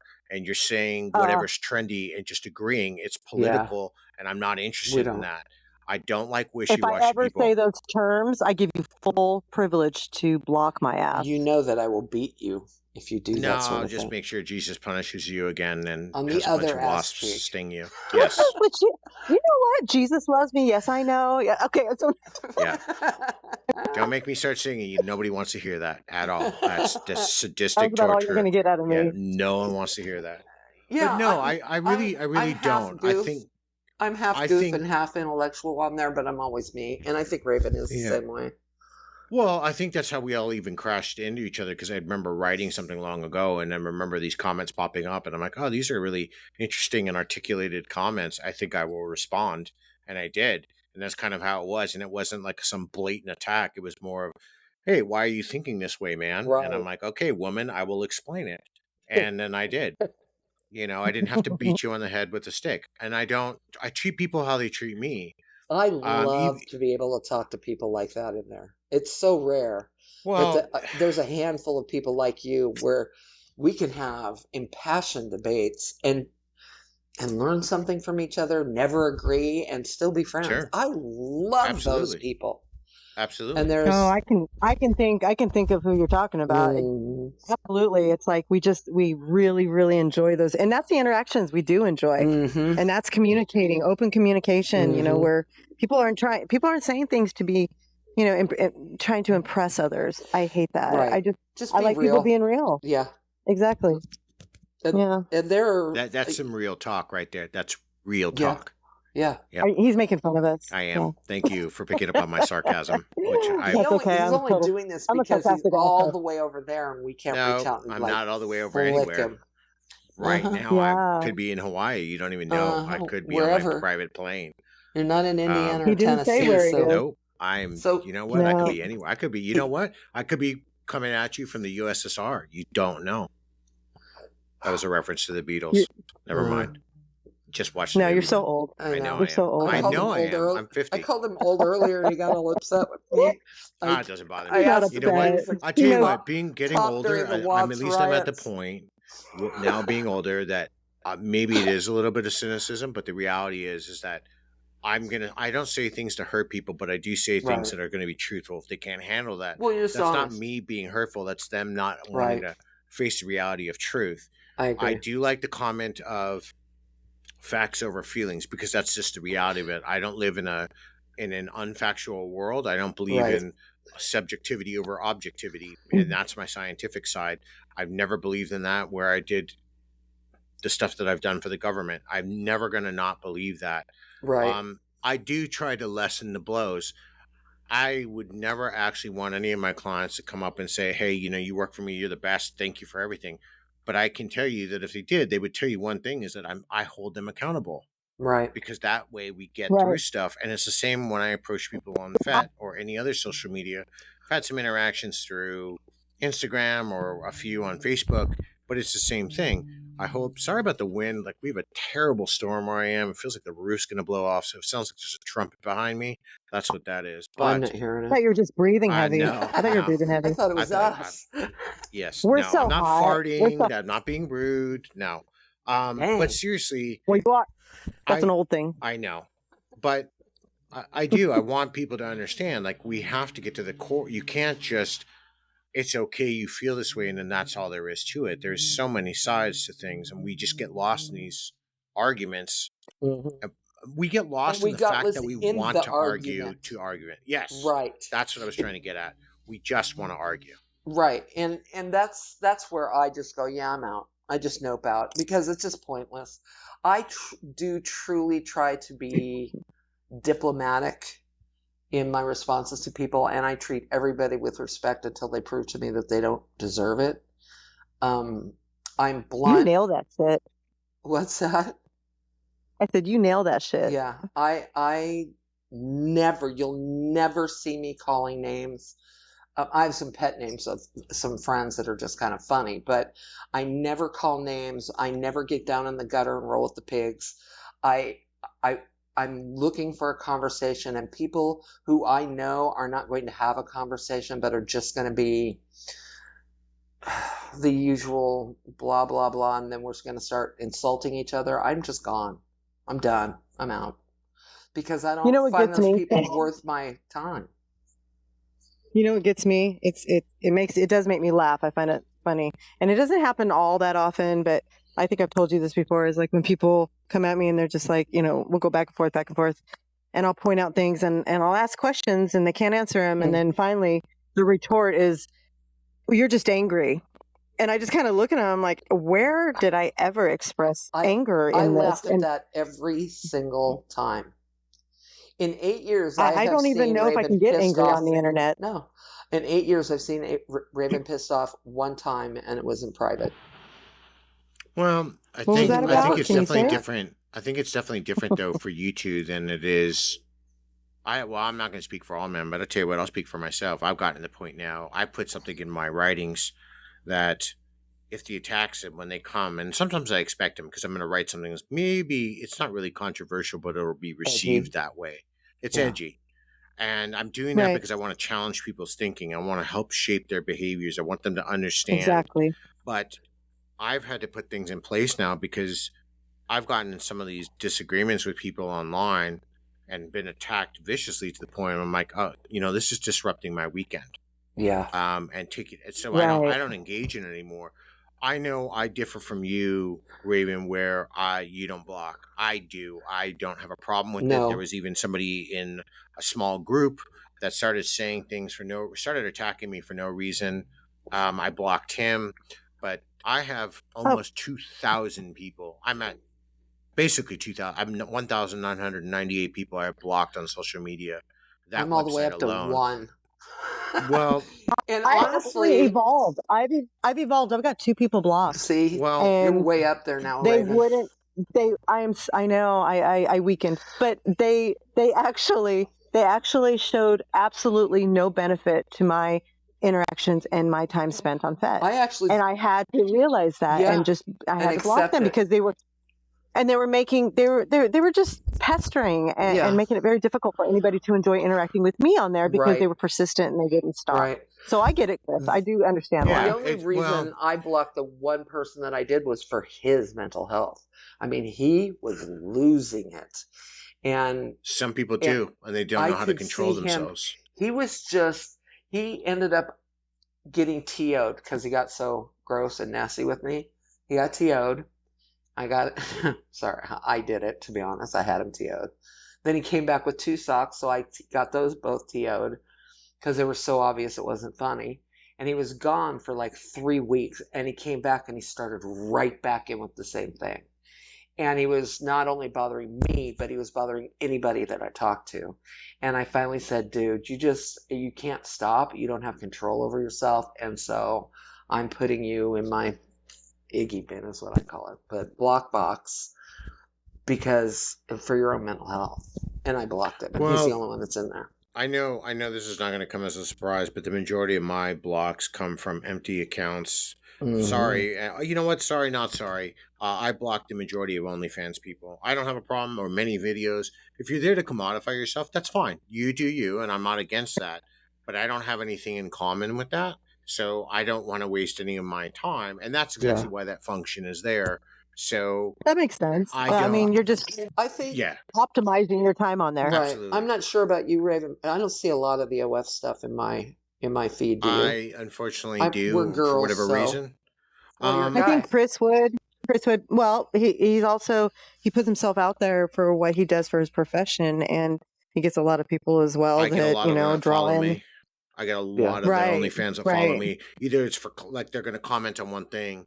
I had one comment and then put their link up, and I instantly deleted that because I do. If I write something, I will respond to almost everybody who comments. Yeah. The moment if it gets vicious, I don't, but I respond to every comment that I get. Thank you. I'm very appreciative if people read it, or I feel great when somebody, hey, thank you for this. I mean, you're absolutely welcome. I'm glad I could help. I see you do that often, actually. I don't. You know what? I've even got people asking me help for business models and stuff, and I'm like, I'm probably not the best person for that, but hey, if I can give you some help, I will. I do what I can. We've all been part of the, collectively between the 3 of us, we've almost got 70 some years inside of BDSM. Right. I give back to a community that I've gotten so much from globally, and I did for a long time, and I still have. To see me waving people, you know who you are. I still have some people who come to me for mentorship and maybe a guiding hand on occasion. I love those people. I learn from them as much as they learn from me. I used to do a lot more of it than I do now. I'm a little more jaded, I think, and I don't write about the life as much as I used to because I don't think most people speak the same language that I do.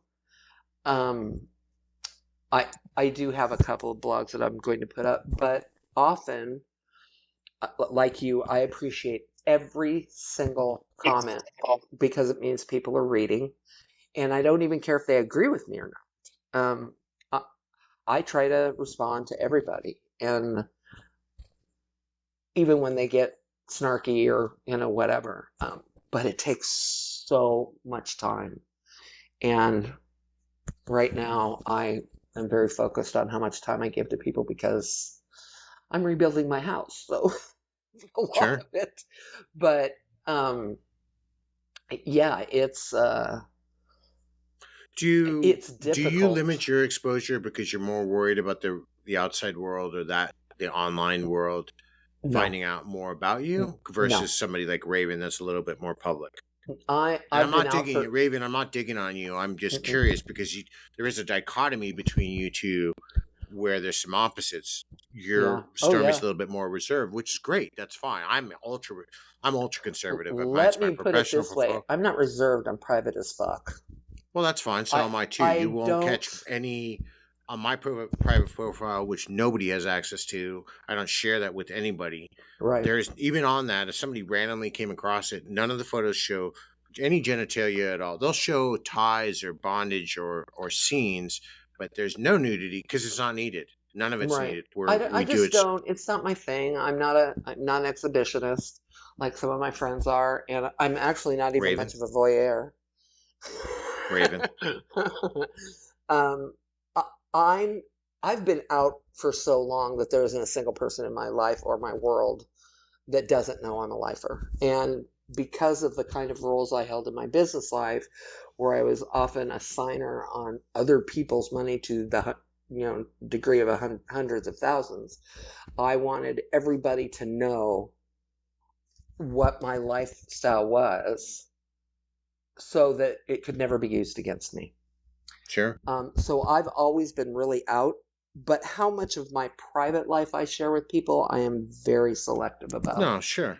I can So talk about Raven. sex all day long, but the Oh people, yeah. to answer your question, why don't I do more of it? Because I don't think very many people want it. I mean, they come to me when they want it, Right. and No, no, no. I'm I get. often there for it. But if all you want to talk about is, the best way to heal bruises after a scene, I'm probably not the person for you. No, no, no. I get that. You Well, know, again, so that's why.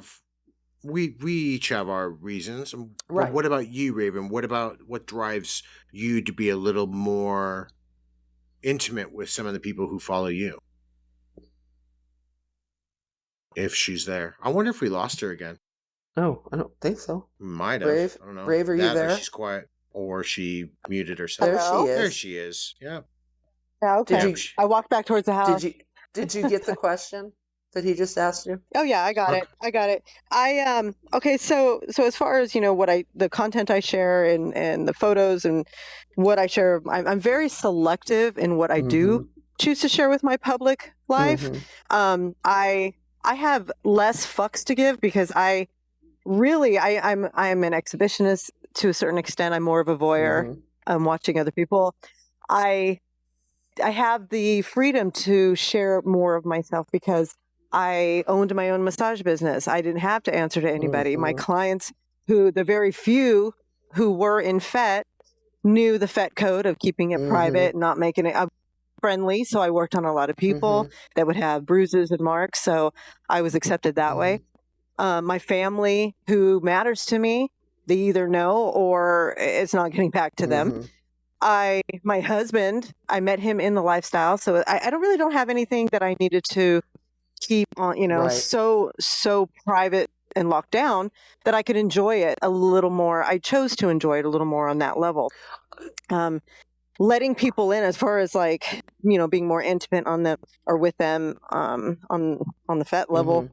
I really. I'm not quite sure, Chris. In what form were you asking that Well, question? no, As far as I'm just letting them talking in, about. I or guess it's part of it. I mean, we all let people into our lives in different ways. I give Mm-hmm. insights. It's not hard to figure out where my life leads. I talk about my sense of duty to the country, my responsibilities. I don't agree with anybody. The moment I read, like for example, ACAB all cops are bastards on somebody's profile. For me, Right. instant block. I don't care who you are, because at the end of the day, you're going to need me, and you're going to need my brothers and sisters in blue. Um, That Again, makes there's total people who sense. hate the military. I want nothing to do with you because you don't have the right to speak. Because if it wasn't for people like me and the people who Right. came before me that Right. defended this country, Right. you don't get that speech. But that's okay. Go to the place like UK right now where you can be arrested for making a comment on Facebook, Right. or in Australia where your privileges are Right. Right. slowly being Right. eroded away and you're going to live in a totalitarian government. It's not Right. about me being a conspiracy theorist, and I'm not a Joe You're Rogan just here. I'm not shock realistic. jock. It is realism, and people are ignoring it. But those are people if you look at who I am and the things I say or the things that I talk about, for the most part, it gives you insight into me. I've shared a couple of photos of myself. I don't really go beyond that. I don't even post a lot of photos. I think I just posted one maybe the last few days, but for a writing where I talked about something, and I try to find something that really gives it the visual appeal. But for the most part, you know who I Hmm. am. Yeah. But when I have I'm a my meme private queen. profile up, I still, like, I was kind of private. I might share yes, there was I can't believe it. I'm going to admit it. There was a couple of times I tried to do some rope stuff, but I was young and stupid and realized why that's a waste of my time. And I stopped doing it, but I did share that for a while, but mostly it was all the beatings and bruises and the new ways I could abuse people because it was fun and it excites me. But I Hmm. gave very limited parts of my life because some parts of me, it comes down to that.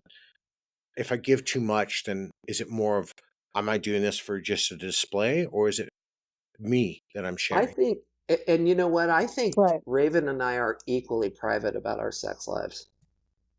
Neither one of us really, I mean, we might make quips here and there and, agree that we like something here and there, but we are not way out there with what we do that way privately. Not with that. Mm-mm. No. No, I And agree. I think Raven will back me up here. I am just a hugely private person in general. I mean, Raven knows more about me than most people, and even she doesn't know everything. Because I have this weird thing in the back of my head that, people really aren't that interested. So I don't But talk they about can only myself be very much. interested in somebody if you let them in. So if you don't let Well, them in, they're never going to be fully I mean, interested. people know There's the me. psychology for you on Yeah, that. people know me. They know about my life. They know my opinions, but I don't let them into the details of my life Why? because A, You it's have none of, somebody there who cares for you. well, She because it's cares. none of She might anybody's make But it. business. I care. It, I care. But I also understand why some of the walls are still in place, and I respect those walls because I have the same. yeah. There's certain things that might chip away those walls to a certain extent, and there's things I really know. Like I said, it's part of me, but it doesn't define me. So there's really no point Right. in letting down the wall to share that with even her Sure. or anybody else, unless it comes up to a point to Or it's where part of the I feel I conversation. need Yeah. to. I I'm understand not that. in any Exactly. Yeah. way shy about sharing anything with Raven. I just don't think most of the time it Same. applies to anything. Well, And I with understand. I somebody that I'm understand that. involved with, like an actual dominant that I'm involved with, I'm Relationship. wide Yeah. fucking open. Well, Once yeah, but I I mean, get to Yeah. trust and relationships dynamics are different. We're not spilling our lies. We all have walls up in the beginning because right, we're feeling each other out to make sure that we're in the right mixture for. It's right, not we're not figuring out if they're perfect or how perfect I am for them. We're figuring right. out in our imperfections, are we perfect together? And that's Well, really all that kind of it matters in goes that. beyond that for me though, because because I am into MS, once somebody owns me, they own all of me, and they need to know what that is. Well, sure, but I So, mean, again, that so comes in I time, though. fight through my Right. lack of love of being transparent and vulnerable, and I give it all to them. But you got to get to that place of trust Yeah. and all that kind of stuff, and most people don't bother. So I just don't go there. Well, this comes Anybody that back to I'm not the super close to, it's just none of their fucking business. well, I but I mean, mean, this why this do they comes need back to to know? an effort inside of relationships, and I talk about effort and Yeah, communication are probably the two things that I talk about the most in the yeah, lifestyle. And on to the communication route of, yes, it's just the cornerstone of keeping a relationship open. Man, you've got to talk to your partner. When I tell all my the clients, time. you've got to spend 90 minutes a week when you're married or in a committed relationship talking about your future. 90 minutes. It's not a lot. Yeah. They freak No. out because they think that's the world. And I'm like, your Yeah. relationship's going to fail. My Sure enough. last relationship took a giant dive because he didn't want to communicate, and I did. And when I pushed for That's that, key. That's absolutely yeah, when I key. said, look, if you need to get to where, we're heading, we need to talk, he would get mad at me, literally get mad at me. And so I stopped asking. And after a while, I just wasn't interested anymore. Well, yeah. You're not going to Right. show me you. I'm not going to show me me. What's the point of this? I Well, can no, fuck that's why anyone. that's exactly why all relationships break down. It doesn't matter Yeah. what side we're on. The moment Yeah. and that's part of it too. We're getting in about emotional connectivity and effort. If I'm not going to Yeah. put the effort into the relationship, that means somebody has to compensate. You get to a point in that compensation, it's no longer going to be worth the relationship itself because we're giving too much of ourselves. I see this time and time again. It doesn't matter what side of the slash you're on. I see it becomes overwhelming for the people involved, and then it ends terribly. Yeah. And we've then because one person gets defensive. correct. And and that's just ugly. I mean, the two people that probably know the most about me, and well, one is now passed on, but in the entire world were my masters. I mean, I didn't hold anything back. It didn't matter how ugly or embarrassing or whatever it was. If they asked a question, I answered it, and vice versa. It went both directions. It has to go both directions, because a dynamic relationship is what you put into it. Absolutely. And they If take work. if you're going to limit it's a constant garden needing to be tended, and that's exactly what it is. And if you're not, and that's the thing, it's like, we get on, you see the argument about poly over monogamy, and and everybody vilifies the other side, or mostly it's the poly trying to defend. And I don't care who gets pissed off at me for this, but I see a lot more poly people trying to defend their choice and how they are over monogamy, and they diss monogamy. Yeah, I mean, they really attack people who are that's into interesting, monogamy. because and last year I didn't really get into. I'm not poly at all. But last year, and I have a lot of friends that are, and they know I respect them and care for them, and I would give the world for them. But last year, I think in my opening show, I stripped the veneer away from polyamory. And it actually, clients resonated with that, and they're like, "You're right." I talked about how much the time commitments, the emotional toll, the financial toll it takes. I've argued about, not because I wanted to, but I got sick and tired of seeing, oh, polyamory is all happy and shiny. No, it's not. There's a lot of problems. I also even said, and I agree with other psychologists that have said, I'm sorry, it is impossible to love all of your connections with 100% love. That it doesn't exist. That's not true. Well, somebody will always come first. Yeah, I've lived both in poly relationships and in mono relationships. And they were successful. They weren't horrible experiences. I don't have anything bad to say necessarily, except that monogamous relationships for me are always more intense. And poly is very pale in comparison. The focus, the intensity, the intimacy, the level of belonging, I personally am rather partial to the quote-unquote old-fashioned male desires. Oops, that's my mic in my tits again. Anyway, the old-fashioned desires of being possessive and territorial, not in an unhealthy way, but in a traditionally male way, in a way of pride, we're together, she belongs to me kind of thing. And in monogamy, that's all watered down. I don't care what you say. I've been there. It's horribly watered down, and people don't want to see it. But I also don't think all monogamy is the same. I think there are monogamous families that are committed to each other, and let's say it's a triad or whatever. Sure. And they some of them live I have one group of friends who are poly. It's a dom and two subs, They've lived together for years. They share finances. They've raised kids together. It's a true family unit, as opposed to the people who are out there. They've got a quote unquote nesting partner, and then they fuck a bunch of other people. That's not poly. That's polyfuckery, or ENM Well, yeah, I'm sometimes. not.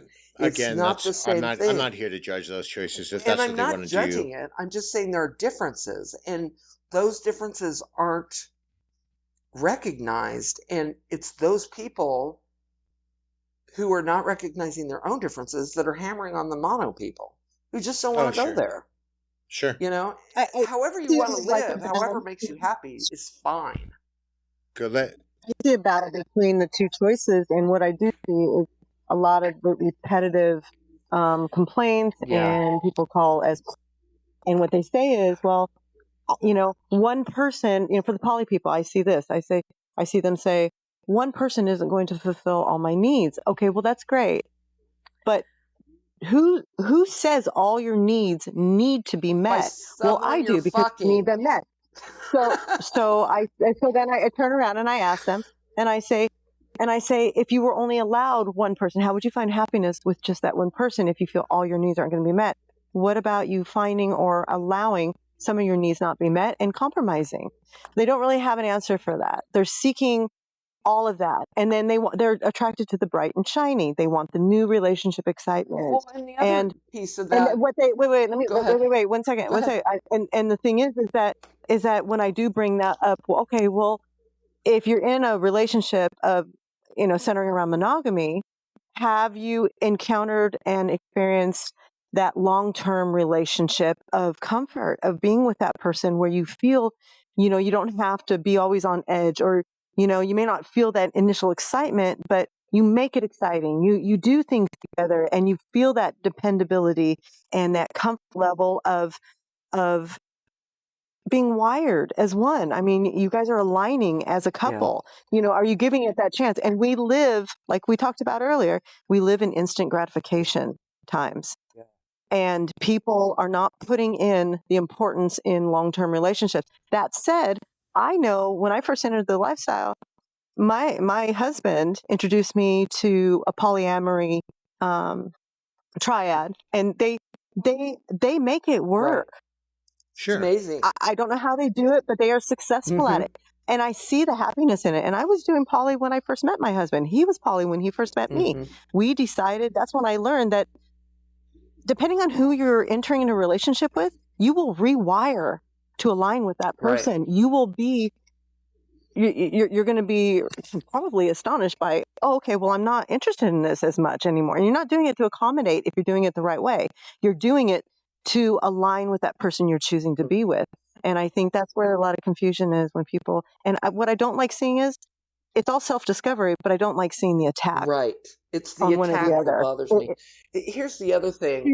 There's no better over the other. You're never going to get everything out of one person, but it doesn't mean that you don't have family and friends and associates and whatever that fill all those other little niches that you have. Right. You don't have to sleep with everyone to get what you need.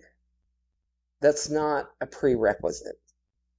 And that seems to escape people's notice too. I don't know. Some of those whores out there look pretty damn happy. Yeah, look, at the end of the day, though, I mean, we all put on a face, or we see a snippet of a photograph, which is a instance, a millisecond in time that we've captured it and shared it. We don't see the tears behind it, or the effort it took to get there.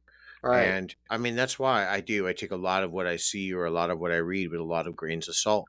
If I'm curious, I inquire, and if not, I learned a long time ago with a lot of social media, I usually will inquire, and if they're not genuine, they're not gonna respond, because I also look for the terminology that they're using. Is it repetitive? Is it something to grab attention? Is it a bait and switch? Is it a clickbait title? What are they doing, or where's the effort that's being involved? As far as when they're putting their relationships online, how genuine is the relationship? And honestly, do I even care? Am I caught up in the telenovela aspect of it? Throwing my Spaniard friends out there? No, that's a good term But it for it. really is. Is it Yeah. really this the telenovela of the week? Because they are weekly drama series in Mexico and the Latin culture. And I love them. I grew up with them. But the reality is Mhm. that, or is that what we see and we get caught up in, or that the fantasy that's gotten sold to us? And I Right. firmly believe a lot of people get caught up in the fantasy and I don't think really so too. understand the work that has to be involved. And then you try to pass it on to them, and they're like, "Nah, I'm just going to do my own thing." Okay, well then you're on your own. I can't help you because you're not willing to listen. So Right. you're going to have to go and Put the learn work those in. Right. mistakes on your own, And and that's and fine. poly It's perfectly is reasonable. when I was married to a dominant, and I had a master, so I was DS on one side and MS on another. I was the hub, and we made it work for quite a long time, but it was a shit ton of work. Communication, communication, communication. It was making sure everybody was on the same page with everybody, sometimes getting them to talk to one another. It was just, it was a lot of work. Was it worth it? Was I happy? Yeah, for a long time. And then when I wasn't, we broke it up. But it it it was a lot of work. It's not just this, oh, I get to dress up in pretty lingerie and go fuck a new person tonight. It was It was not a role play no, at all. no. It was a Yeah. lot of work. And like I said, I loved it for a long time. We were like that for 2 years. Sure. And then Well, it again, just, there are these things that we tend to overlook or not understand. But I if we had better resources, maybe if there was a central area that where resources were objectively placed mhm, instead of subjectively biased, mhm, um, then I would, I get people who will ask me, "Hey, where can I go get more information?" yeah. Well, it's there. You're going to have to go and kind of look for it. There used to be some I really point great to a lot of websites. stuff. I point people There are to a some lot of I point stuff. to Yeah. on FET, but even outside of FET, More outside of that for me. yeah, I look. There's a gentleman out of Singapore. I think he goes by the name of Deviance and Desire. And I apologize if I'm screwing that up. He writes wonderful psychological articles. He's in the leather community. I followed his work now for about a year. I don't Nice. agree with everything he's written, but I do agree with a lot of what he's had to say. Hmm. Even the submissive guide, there's some really good I information there like the for people who submissive are guide. absolutely. That's shout out to them. Yeah, They've got some stuff that's really good I love their for new writing people. prompts. Yep. Their writing prompts are really, really, really helpful when you're, in that headspace. I found Yes. them on accident. I am one of those people, and I'm going to get excoriated for this too. I don't think you can learn this stuff from books. I just don't. I've read, at one point in time, I'd read everything that was popular, the whole, you know, what is it, Spare Sure. the Roses, Send Me the Yep. Thorns, and Yeah. Screw the BDSM roses. Give me 101. the That's thorns. it. And Yeah. the only one I actually recommend to people still on a regular basis is The Ethical Slut for people who are Yep. in polyamory and stuff. But the rest of them, it's so much less than what you can learn from from a human who's been there, from a human who's done it, experienced it, is willing to teach it, whatever that is, whether it's rope or, dynamic relationships or fireplay, whatever it is, you're going to learn so much more from an actual human encounters than you are from a book. The problem is the quote unquote community, which I don't believe in, is really divided right now. If you go to Munches or Dungeons or Sloshes or whatever, People make fun of I don't even monsters. go to them anymore. That's all. I refuse. Yeah. They're, But they've all that's got coming back to rules. there's a primary reason why there's so much division. First, I think first and foremost, it's politics. That's number Yeah. one. If it's Politics not is outside of huge. politics, Yeah. we're into religion, and if we're not outside Yep. of religion, then we are into the way I don't necessarily agree. Not all munches. I've been to some really good ones that are a really nice way to connect, but I've seen a lot of munches where there's one or two people specifically in charge. They don't Mm-hmm. want to be challenged on anything they know, and Mm-hmm. they only want their vision shared. Well, Mm-hmm. again, then that means it's subjectively controlled like a cult, and I want nothing to do with that because it's not what Right. BDSM is. It's a representation. Right. But our entire lifestyle, again, is subjective. So you either got to hear a lot of different points of view and be open to certain things. I'm not into needle play at all. It's not for me, but I had a Right. wonderful Miss Kitten on here. And that was really hard, some of that conversation for me to have because as she was getting really graphic in the details, they Mm-hmm. were wonderful. But even as a sadist who doesn't do it, I was putting myself in that mindset. But I talked about something that, hey, it's not for me. And But it was it's cool to hear it about. was great to hear about it Yeah. and her descriptions and her love and her passion. Yeah. And they've had so many strong takeaways from that conversation with her or conversation with parents and I love that that's the stuff. thing. I Yes, love that And that stuff. opens up so many It other does. channels for Like, you. I'm it not a does. heavy maso. Um, I'm more into power and control and sensation stuff. But I have quite a few friends who are heavy mazos, and we have some great conversations. They'll answer my questions. I understand their perspective. I learn something new that I never would have learned before because I don't go there. It's really enriching. And it's one of the things I've always loved about the life, that you can talk to I'm going to have to people. stop you guys. What? I got to stop you guys real quick. I love you, Stormy. I got to get going, Okay. but I've got dogs that need to go out, and I've got a husband trying to get No, some sleep before work look, tomorrow. Yeah, we've been I want to talking thank forever. both of you. This I has been definitely want to fun. thank both of you your time. I know we've been here for a little longer than I intended on keeping you, but That's okay. what we'll No, do it's is been fun. It had. good, and that's the intention of this. I think there's some more about this that needs to be said, and maybe what we'll do is one day here in the future or even in the new year we'll set up another time to sit and talk. I'd And be if there's happy somebody who to. has an Oh, opposing that'd be view great. and they want to come in and join and maybe counter this, that's fine. That'd be cool. I'm all for conversations. Yeah. Um, Yeah. and Absolutely. and, And I go from miss there. that. I miss that about the life. We got to get Baku. We got to get Baku and talk to him. I would enjoy having him on here. I think there's some definite questions that would be interesting to ask. Mm-hmm. Because it's I wonder if he wants to eat my potato salad. all right. Well, on that Oh note, my I'm kidding. I'm God, look, Ruben. I think I do. I appreciate both of you coming on, sharing with me definitely a lot of your perspectives. And whether there's blowback or people listen or they don't listen or they, hate what I do or they hate the fact that I brought, that's not their choice. It's Aw. my choice. I hope everybody gets to take away from this what I did. And if you did, talk about it. This is going to go up in the comment. I'm going to put it up on social media. There's going to be some comments. Do you think that we hit the mark? Do we hit some of the things that are kind of important? Yeah. Even if they're not important to you, maybe they're important to That's somebody great. else. And I'm And also it'll, open Right. to, if they have questions about anything that I've said, they know where to find me. I will link both of your profiles for them Yeah. to make you gigantic targets to come and talk to. Absolutely, Gosh. because I'm not going to field all of these questions. Thanks, Not going to Chris. happen. You're very welcome for that.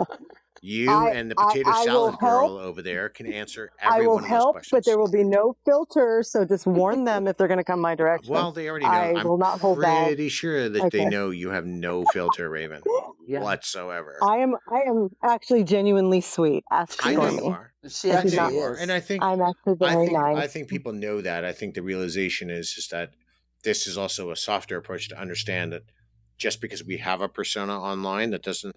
Sometimes we find out the person is exactly who they are, and I think that's what they see here. You are still approachable. You both are. Right. It's Well, not I this think big. text to attack. reality is a little hard sometimes. Well, tone. but Yeah. that's social media, though. That's just that's the Yeah. problem with social media. Yeah. But look, again, thank you to the both of you. Thank you, Chris. If this is the first time you're all listening to me, I You had hope a you do great time. like, subscribe, do all that fun stuff, yada yada yada. Do I me a think I've already favor done that to keep stuff. this show free. Please rank it 5 stars. You can find me anywhere, either on Spotify or Apple or wherever else you get your social media podcasts. It keeps the show for free, and I don't have to charge any of you for it. I don't want to do subs. I don't even like any of that stuff. That's so ridiculous. I do it for you all. But Until Is he charging us, Stormy? yeah, Are we no, have to pay for you this? two are paying me. You're getting a bill for my 2 hours of psychotherapy on this show. Tell you what, yeah, Always it's a the huge fine Oh my one. print. God. Like it's huge. It's like It's, it's my consulting oh one. my gosh. Always It's the gonna be a fine lot. I knew print. my ass hurt for a reason. Yes. I knew it. Well, All until right. next Well, time, thank you. everybody, Thank you. be safe and stay kinky.